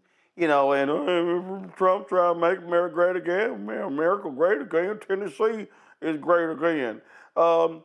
These people are just plain idiots. They are truly cult members. They are truly cult members, and you would feel sorry for them. You'd be embarrassed for them if they weren't so evil, but they don't know how lost they are. It is. I mean, they bow down to this man. The man is currently president, but they want to change the airport name now. I mean, it's so ridiculous. But it's hard for me to even speak on it because it is really just embarrassing because they don't have any respect for this country. It really is about people following one man. They see this man as their king, their God, and they want to put up statues to honor him. And they have forgotten that they are supposed to be working on behalf of the American people, because Donald Trump is about Donald Trump, but his followers are also about Donald Trump. And it's scary because it's like who in charge is thinking about us, the Americans. And I wish, it's just a shame. You gotta laugh to keep from crying, because these are the people who are running our country. What he's worried about is not serving the people in his district, but erecting a monument for his God in another district. Insane. Idolatry, Larry. That's all this is. But when it comes to bowing down to their king and the golden calf, oh, what the hell? They'll make at least 100 of those. We're living in some wild times. That's all I can say. If you were writing a political comedy, you couldn't come up with stuff this bad. And listen, you saw the back and forth there from the members discussing, the current president. have any connection to the region, to the city, to the region, to the state. He has none. And then at the very end, the state rep Republican talking about, bringing the country back where the stock markets crash. Undoubtedly, the number of jobs people hiring is going to down. We're likely to face a recession. All international, problems. It is just goes on and on and on, and it'll get worse over the next couple of years. So it just is another example of individuals putting, not the residents of that district or those who live in the state, because it's going to cost money to make the changes you highlighted earlier. But really, like you said, it's this idolatry, just focusing on this obsession, cult-like obsession with one person. But I want to offer a caveat. We often say it's an obsession with one person. It's really not about that. It's really about ideology, about white supremacy. That is the altar that these individuals are praying to. So we need to be really clear about what's happening. Mustafa, I love what Representative Jones says. We don't want that crap up. Call it what it is. Call it what it is. We don't want that crap up. He said, plus, how y'all sitting here normally there is respect for legislators and what happens in their district. These Republicans like, damn that. We gonna tell y'all what to do in Nashville and Memphis because we don't control those cities. Yeah, well, that's that whole privilege thing. I mean, Larry, he laid it out for you, but, privilege makes you think you can do and say whatever, and there are no repercussions. And it also blinds you, right? They don't really get it. It's interesting that these are taxpayer dollars that are going to be utilized to do this if it moves forward. And I was waiting to see Larry's face because when they said, that it was not in the positive, but in the negative, but it's moving forward, I was like, well, that's different. But, maybe it's like that in Tennessee. But, I'm not going to mess with folks from Tennessee. Here's the thing, is that this is how short-sighted these folks are, right? So you got an individual that you want to honor. My granddad used to say, do the work. That kind of stuff will come after if you actually did something of value. But whiskey is one of the main drivers for money there in Tennessee. The automotive industry is another one of the main drivers. And now you've got, Trump creating these tariffs that are actually going to impact those industries. So that means that you're going to be making less money. So that $10 million actually is even going to cost more than it would have before because you've got these types of actions that are currently going on from the current administration. Then you got NIH that's there and a couple of other federal agencies where you're going to have individuals who are losing their jobs. Some have already lost their jobs. So that means there's going to be even a greater stressor on your economy, but yet you are talking about taking dollars and investing in something that brings no real value to the folks there in Nashville or to Tennessee. So it just doesn't make any type of sense to do these types of things beyond just because you need some type of a big sign that says he was here, even though he was never really there. So, if he actually did something of value, history will make sure that it highlights that. But of course, we know how history is going to see him and his administration based on not just these first 2 months, but everything that they did when the Biden administration was in and even when they were in power before. So, once again, it's supremacy. Privilege, all these types of things allow you to think that bad ideas are actually great ideas. Hold tight 1 second. We come back. The Lieutenant Governor of Michigan, Garlin Gilchrist, says he wants to be the state's next governor. We'll discuss that next. And also, some sad news. Former NBA player and businessman Junior Bridgeman, who just was put on the cover of Forbes magazine as America's newest billionaire, has died at the age of 71. We'll pay tribute to him in the show as well. You're watching Roland Martin Unfiltered right here on the Black Star Network. What's up, y'all? Look, Fanbase is more than a platform. It's a movement to empower creators, offering a unique opportunity for everyday people to invest in Black-owned tech, infrastructure, and help shape the future of social media. Investing in technology is essential for creating long-term wealth and influence in the digital age. The Black community must not only consume tech, we must own it. Discover how equity crowdfunding can serve as a powerful tool for funding Black businesses, allowing entrepreneurs to raise capital directly through their community through the Jobs Act.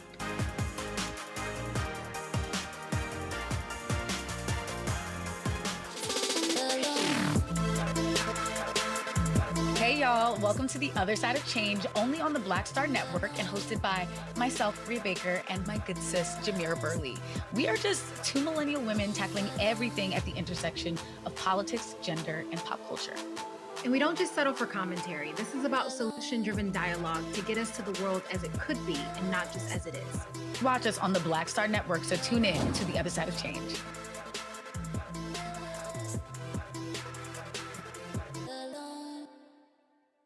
I'm Russell L. Honoré, Lieutenant General, United States Army, retired, and you're watching Roland Martin Unfiltered.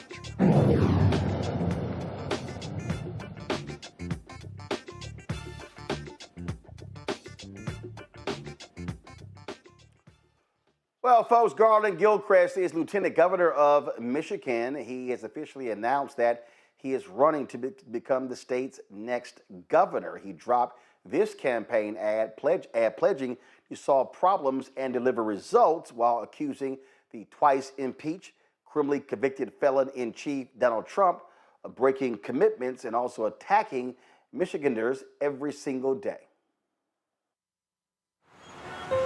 I was born in Detroit, raised on a love of Pistons basketball, Pontiacs, and honestly, computers.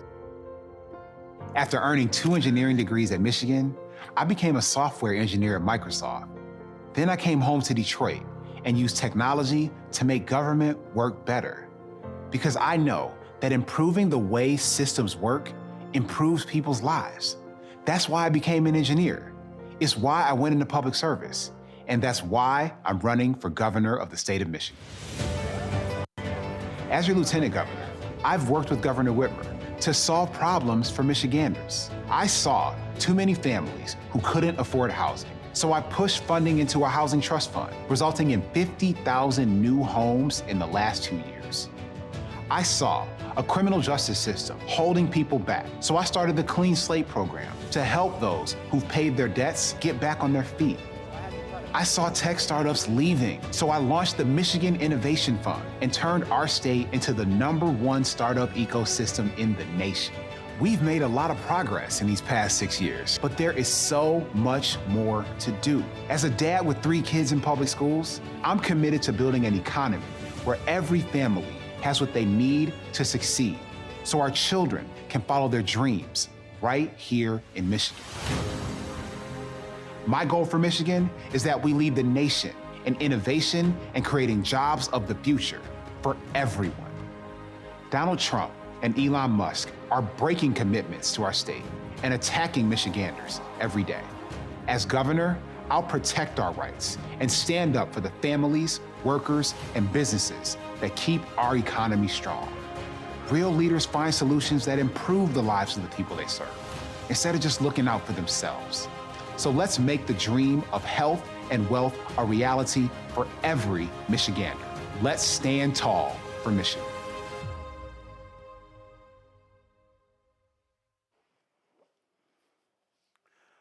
Randy, it's going to be a very tough Democratic primary. The Jocelyn Benson, who is the Secretary of State, has already announced she is going to be running as well. Initially, there was talk about Pete Buttigieg running. He, of course, has now moved to Michigan, but many believe he is now going to run for the U.S. Senate seat being vacated in 2026 by Senator Gary Peters. If Gilchrist wins, he, of course, would be the nation's second black governor as we speak, behind Governor Wes Moore of Maryland.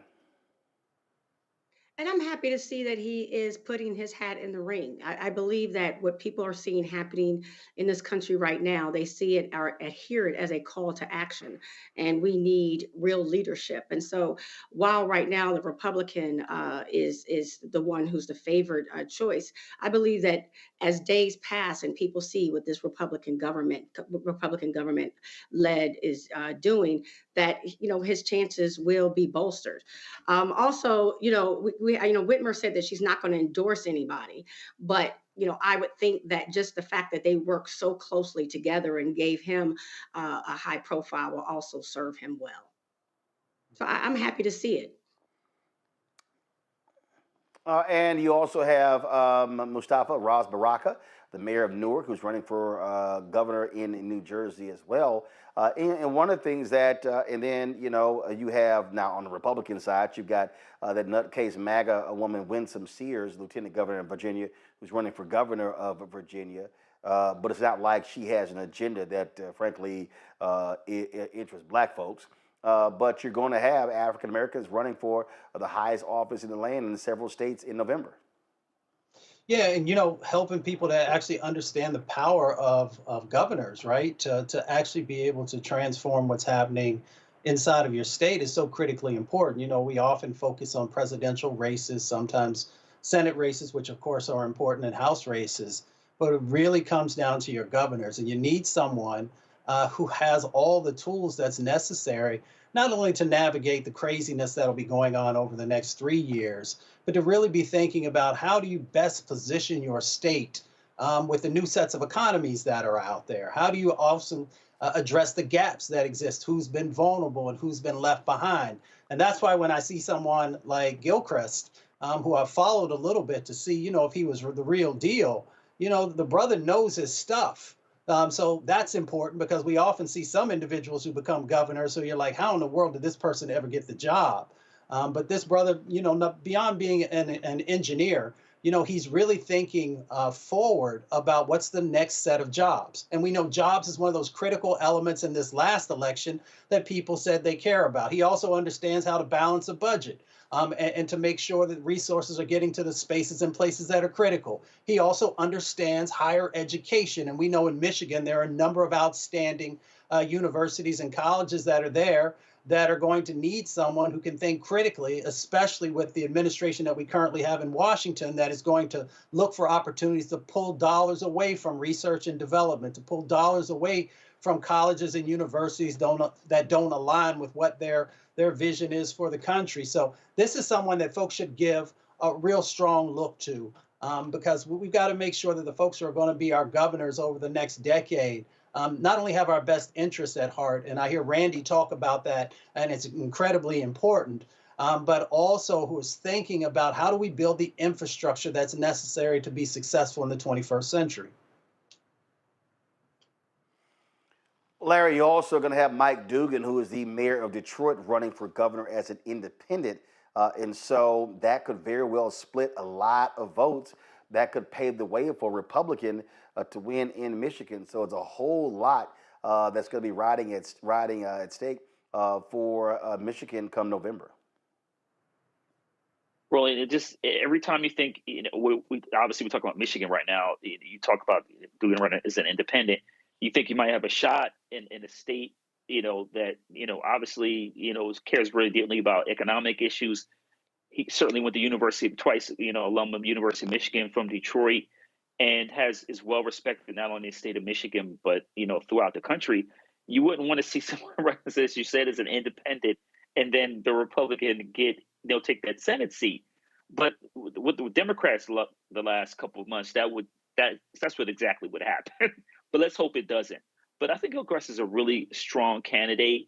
It's going to be interesting because particularly in the Midwest, Michigan, other states there, the politics has shifted a bit here in the last couple of months. And so let's hope that people see the person who focuses on the economy, and like Mustafa talked about higher education, et cetera, and he's not forced to pay a black tax. That it's become clear that black folks have to pay now, whether they're politicians or in corporate America or education, et cetera. So, but he's an excellent candidate. I think he would make an excellent, if he wins, it would be great for the state. But, like I said, it'll be very interesting to see how the politics play out. I think what's going to happen with the economy over, between now and that election is going to really impact how people view this candidacy. Also want to give a shout out to the people who cut that ad to include the current governor to make sure they were side by side. That's really important to see because people love Big Gretchen in Michigan. So it was really good to see that they cut that ad that way. Indeed. All right, folks, time for Black and Missing.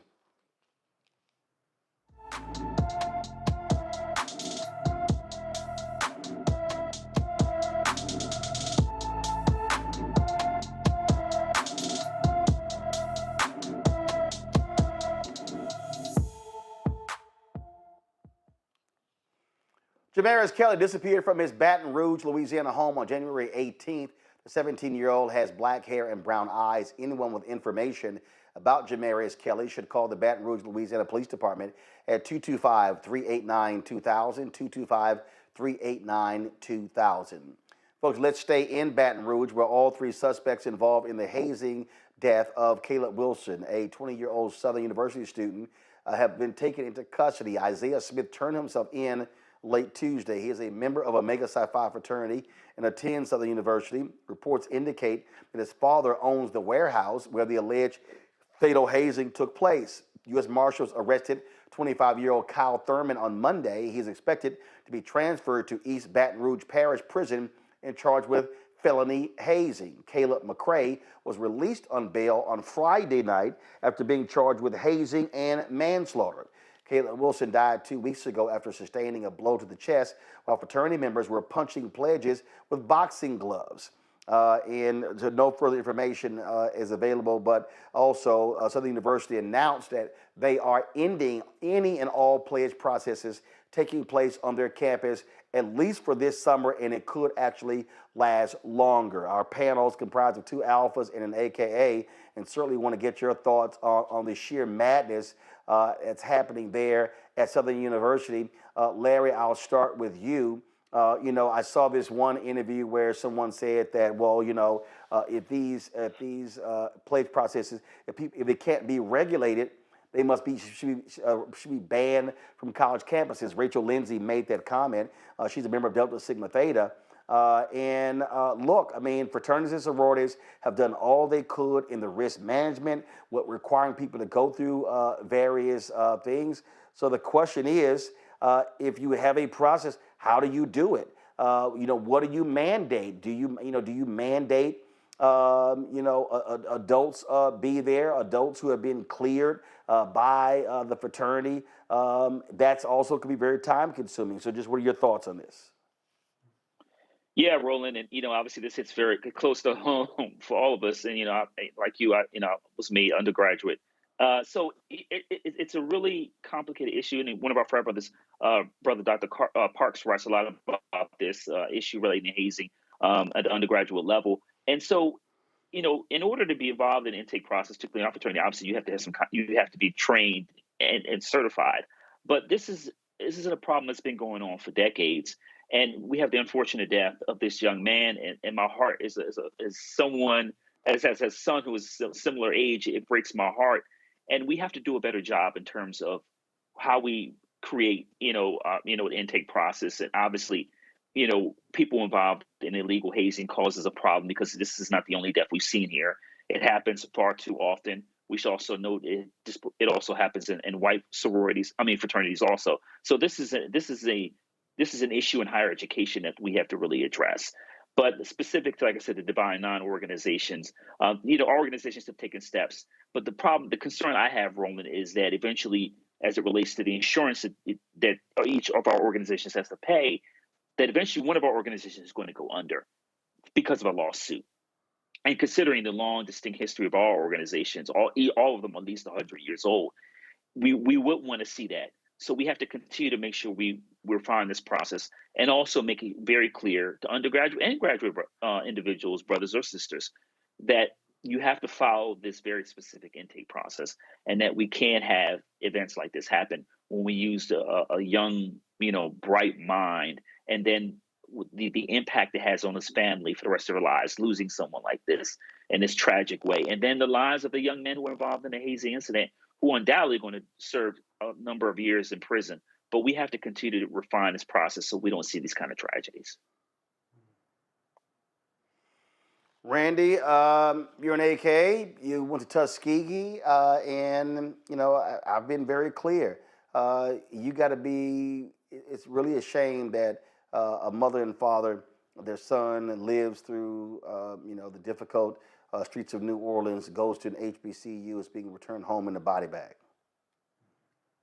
It is absolutely heartbreaking. As a mother of, two sons who, one just graduated and one's still in college, my heart definitely breaks for that mother and father, his friends and family. We cannot allow 18 19, 20, 21, 22-year-olds to be in charge of a process by themselves. And I know that all the Divine Nine have gone through a lot of work to ensure that we do better. We really, and we must own that. But at the same time, clearly, some things are falling through the cracks, and we can't allow this to happen. We have to change it. And I have heard a lot of people say, oh, yes, these deaths do occur also in white fraternities, particularly with alcohol overconsumption. But, that doesn't make it right to me. I mean, we have to worry about what's happening in our own house and protecting our own children.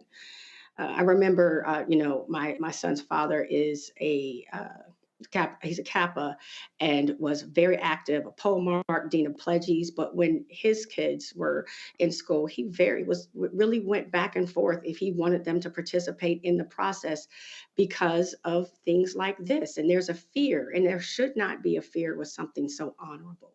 So I believe that we all agree that something needs to change, and that these students and the people who are leading this process need to be monitored very carefully. It's interesting, we put curfew on students sometimes when things go wrong, but, maybe there has to be a curfew. I don't know the answer, but we've got to get together, find some answers so another tragedy does not occur, another life is not lost. Mustafa. I mean, there's so much to unpack there. There's all the legal stuff, the impacts that can happen if you're, allowing this to happen in your house or on your property or another place that you might own. You have responsibility in that space, but that's not what I want to focus on, because I think I do know one of the things that's missing, and that's love in the Black community. We call ourselves brothers or sisters for individuals who are coming into our organization. Brothers and sisters don't beat each other, right? You don't brutalize each other. We have still got to break those chains of slavery that has found its way inside of processes, right? Because, the brutalization of Black folks has been going on for a long time inside of our country. And then when we begin to embrace that, or when some folks embrace that as a way of having a rite of passage, that says something about the lack of evolution inside of our community and the lack of love that exists. Because if you love me, you're not going to put your hands on me. There are ways for you to learn information without that type of behavior being a part of any process, right? Whether it is in the Divine Nine, or it's in these military schools, or a number of other places that have these processes of breaking folks down and building them up. Breaking folks down it should never even be a part of the process. It is about enhancing the things that will be necessary for you to navigate life inside of this country and for you to be able to give back to your community in a positive way. So for me, it is about finding ways when kids are young of helping them to honor themselves and their bodies, and to make sure that we also understand that we've got to find ways of infusing more love into our community and refusing to allow anyone to extract that from us. So there are a number of other things, of course, that the organizations can do.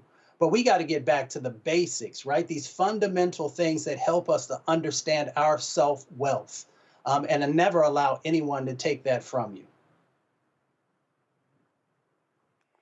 Folks, a member of the National Labor Relations Board who Donald Trump fired has returned to the office to cheers. This took place on Monday after a judge ordered the reinstatement of Gwen Wilcox.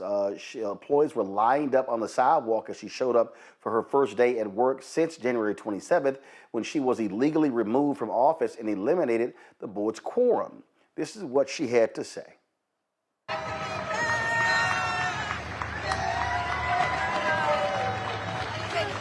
I feel wonderful. This is where I belong. I belong here at the NLRB.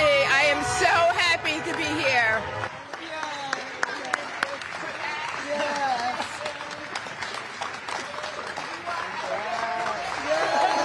When I learned that I was not going to have this job, I knew that the first thing that happened was like, what's going to happen to my staff? How are they going to function? We have such a sense of community among our staff, but among the board.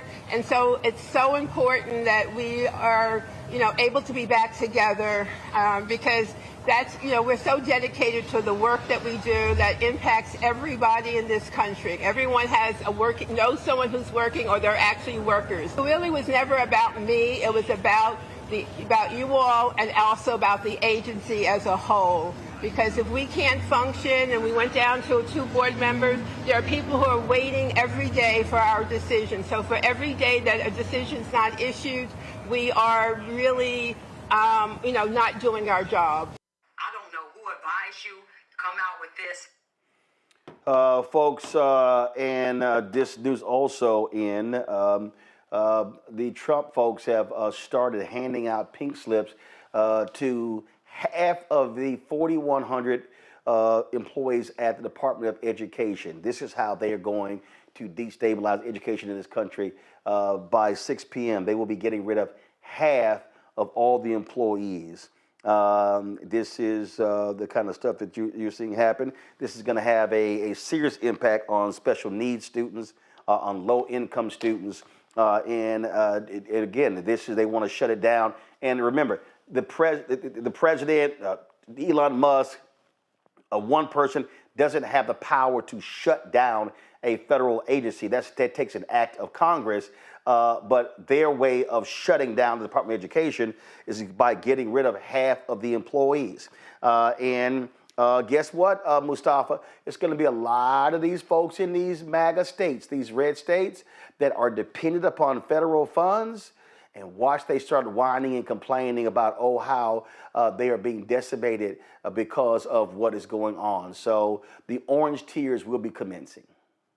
Yeah, they definitely will. But these folks need to get together. I mean, you look at places like we talked about Tennessee and Kentucky and West Virginia, Louisiana and Mississippi and Alabama. I mean, you can go around the country where they need to make sure that the Department of Education is in place, to make sure that their students have the resources that they need. Now, even though, of course, we know the states play a big role in what the curricula looks like, the Department of Education is critical, and especially for those who have been vulnerable, for those who have been, unheard and unseen and left behind, the Department of Education plays a very critical role. So these folks need to realize that they're actually damaging.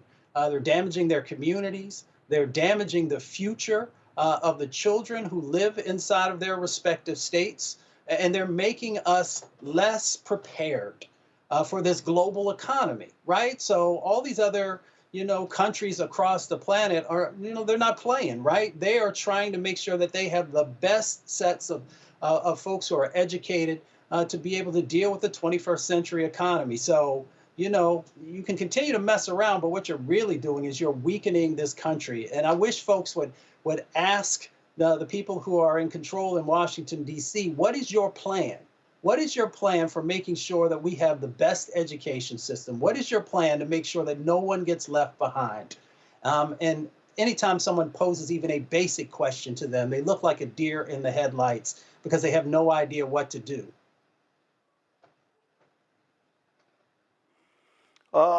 Trust me, these people who keep playing games, well, they effed around. They about to find out, Larry. They sure are. And, it's interesting. I want to kind of flip this a little bit because we heard we talked about a lot of federal workers being laid off, and, we talked about concerns about relating to dismantling Social Security and Medicare. And as Mustafa highlighted, a very important point, it's going to impact those states that depend the most on the federal government. But my hypothesis on this, Roland, is that these folks, obviously, they voted for it. But also, what I think is that the Republicans and these people that voted, they want the pain, right? Because we already know that, white folks don't vote in their best interest for generations. And so it's like they want this pain to be inflicted, not only obviously on everyone, but particularly in their own communities, their underserved communities, which can, in many respects will create more white resentment. So we just have a cycle of it's like an abusive relationship. These people essentially are asking them to be mistreated, and then they're angry at the wrong people. We talked about this anti-DEI, which is more pro-Jim Crow policies. Their anger should be focused on oligarchs, but it's really focused on regular, everyday Black folks and brown folks who are just trying to live their lives. take care of their families. So I think it reminds me of an abusive relationship that the abuser is never held responsible, and that somehow this anger is displaced and then focused on communities that are most at risk. Randy? I couldn't agree more. I believe that they're running on hate. That is the center of this whole administration. So I don't even think they're paying attention to who they hurt. And the people that are suffering don't know where to point the arrow. They're so enamored with Trump and his administration, and so lost and not even looking at things objectively, that they just, as they suffer, they blame the wrong people. What's going to be interesting to me is that when people think about the Department of Education and we talk about the children in need, there are also a large portion of people who have manipulated the system. I found it very interesting when I was working in the system and working in these, very high tax bracket zones, that people will use it to get their kids qualified as having special needs. So they have extra time on tasks. They're qualified as, having a slight disability, so they can make them more competitive when they're in schools and as they apply to colleges. So they have longer times on the SATs and ACTs and in regular schools. And so I don't even think those people are realizing that this is going to impact them too. And lastly, I'll just say that for a dictatorship to work, you need to keep your people unintelligent and uninformed. And, just as they're attacking the press, they also want to attack our education system and make us weak, because we only are as strong as we are able to think and that we're getting information. Last story, folks. Some sad news out of Louisville. Junior Bridgeman has passed away.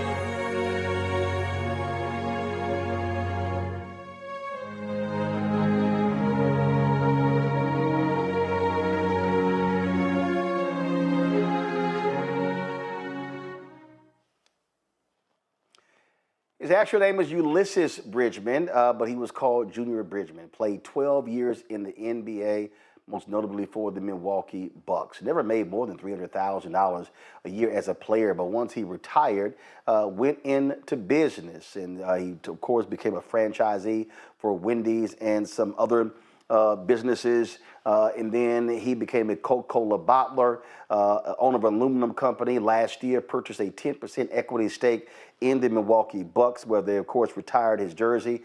He, of course, also played basketball at the University of Louisville.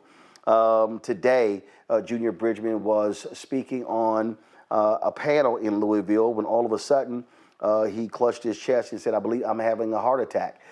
Folks jumped on the stage to assist him. He was taken to the hospital, where he later passed away. He was 71 years old.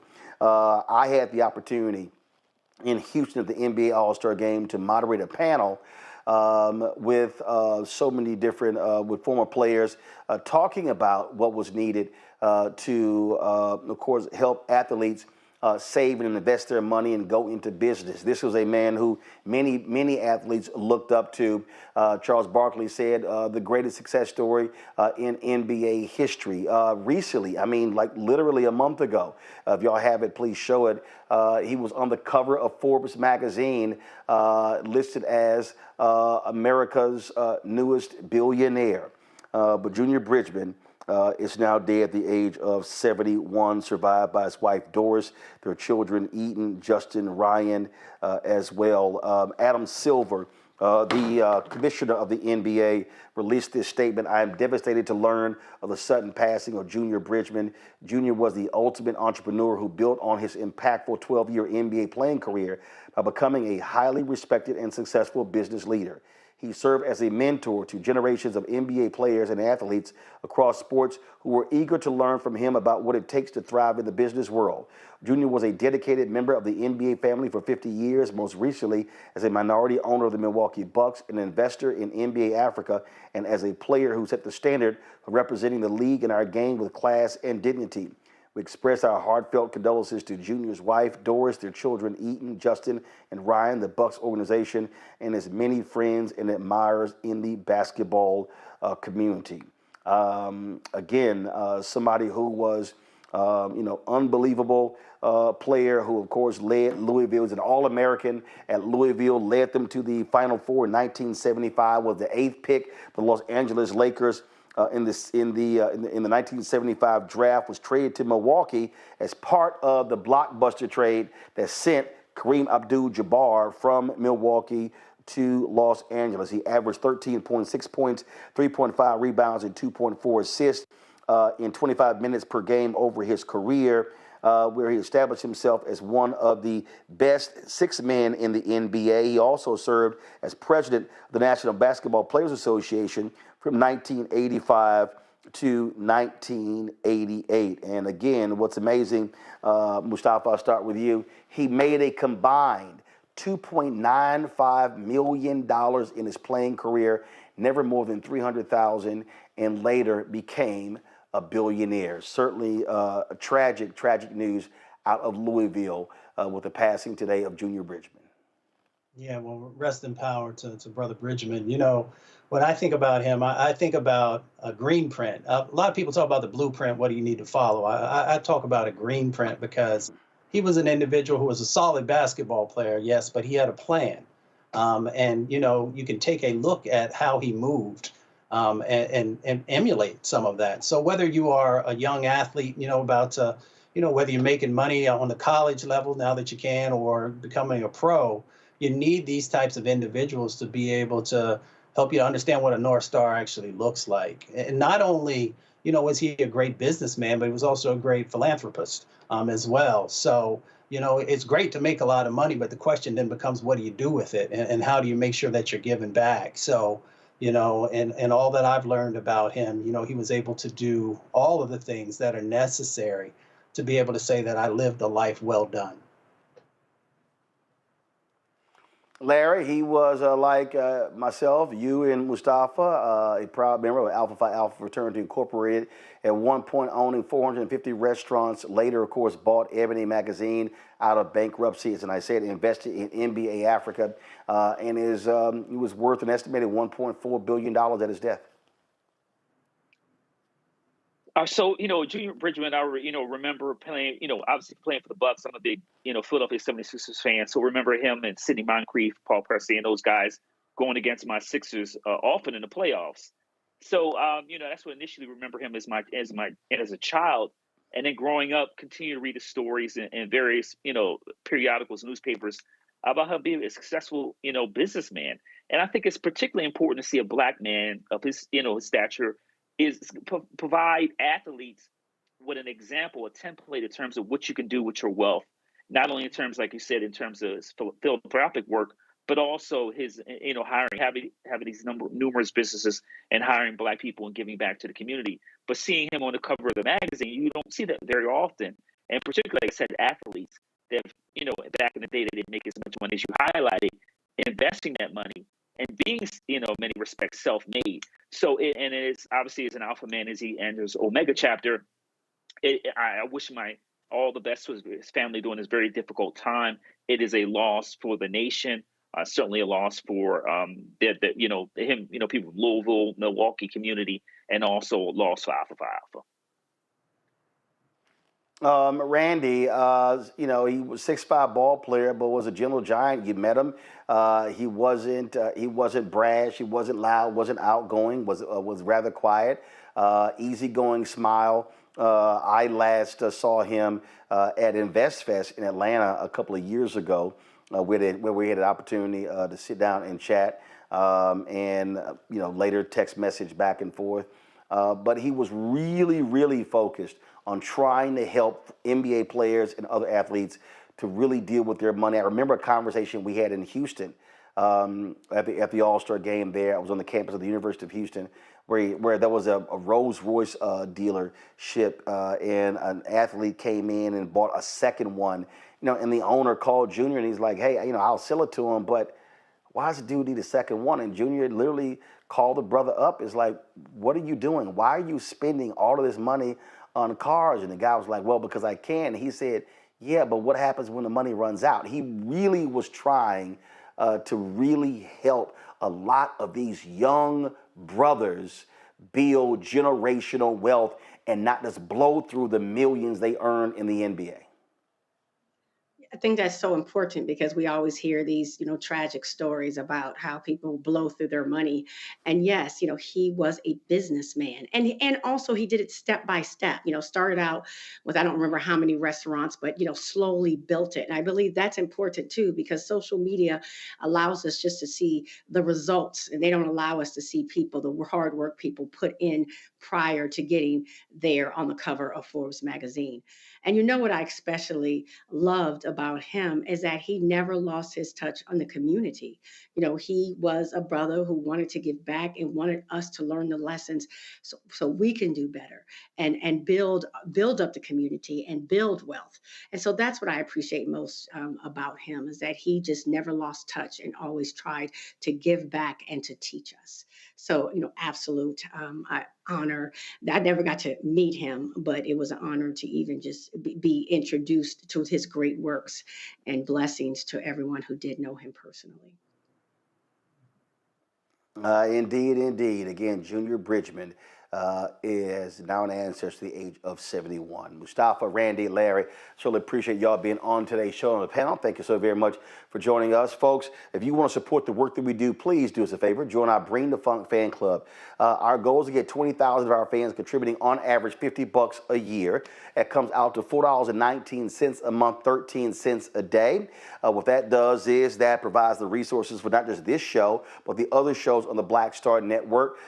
We have launched a new show, of course, with Bria Baker and Jamila Burley. We're looking at launching a business show. We're looking at a health show. And so in addition to the other shows that we have. And so it really is about expanding this to be able to provide you with the kind of information that we need as a community to be able to continue doing great things. And so if you want to contribute and join the more than 35,000 people who have contributed to us since we launched 6 years ago on September 4th, 2018, here's how you do so via Cash App. This is the Stripe QR code. You use the Stripe QR code to contribute. And so, of course, Cash App closed our account. And so you use this QR code right here to support our work. If you're listening to us right now, we want you to go to blackstarnetwork.com, where you can also access this QR code. You can send your check and money order, P.O. Box 57196, 57196, Washington, D.C., 20037-0196. PayPal is paypal.me/rmartinunfiltered. Venmo is venmo.com/rmunfiltered. Zelle, roland@rolandsmartin.com. Again, roland@rolandsmartin.com. If there are any issues with that email, what you do is you can use roland@rolandmartinunfiltered.com. Again, roland@rolandmartinunfiltered.com. If you want to download the Black Star Network app, please do so. You can download on Apple phone, Android phone, Apple TV, Android TV, Roku, Amazon Fire TV, Xbox One, Samsung Smart TV. You can get our gear, get our Roland Martin Unfiltered gear, also Black Star Network gear by going to rolandmartin.creator-spring.com, rolandmartin.creator-spring.com, or go to blackstarnetwork.com. Get our new shirts, hashtag we tried to tell you, FAFO 2025, and don't blame me, I voted for the black woman. Lots of other shirts and merchandise we have on the site, so go ahead and check it out. Also, be sure to get a copy of my book, White Fear, How the Browning of America is Making White Folks Lose Their Minds, available at bookstores nationwide. The audio version I read is on Audible. You can download that as well. Don't forget to also download the app Fanbase. Get the app Fanbase. Go to the app or Android store. Or you can also, if you want to invest in the Series A raise, The goal is $17 million. I think $10.3 million has been raised so far. Go to startengine.com/fanbase, startengine.com/fanbase. Folks, that's it for me. I appreciate all of you watching today's show. Please, again, help us do the great work that we're doing. We got some great things lined up for you in 2025. Cannot wait to continue that work.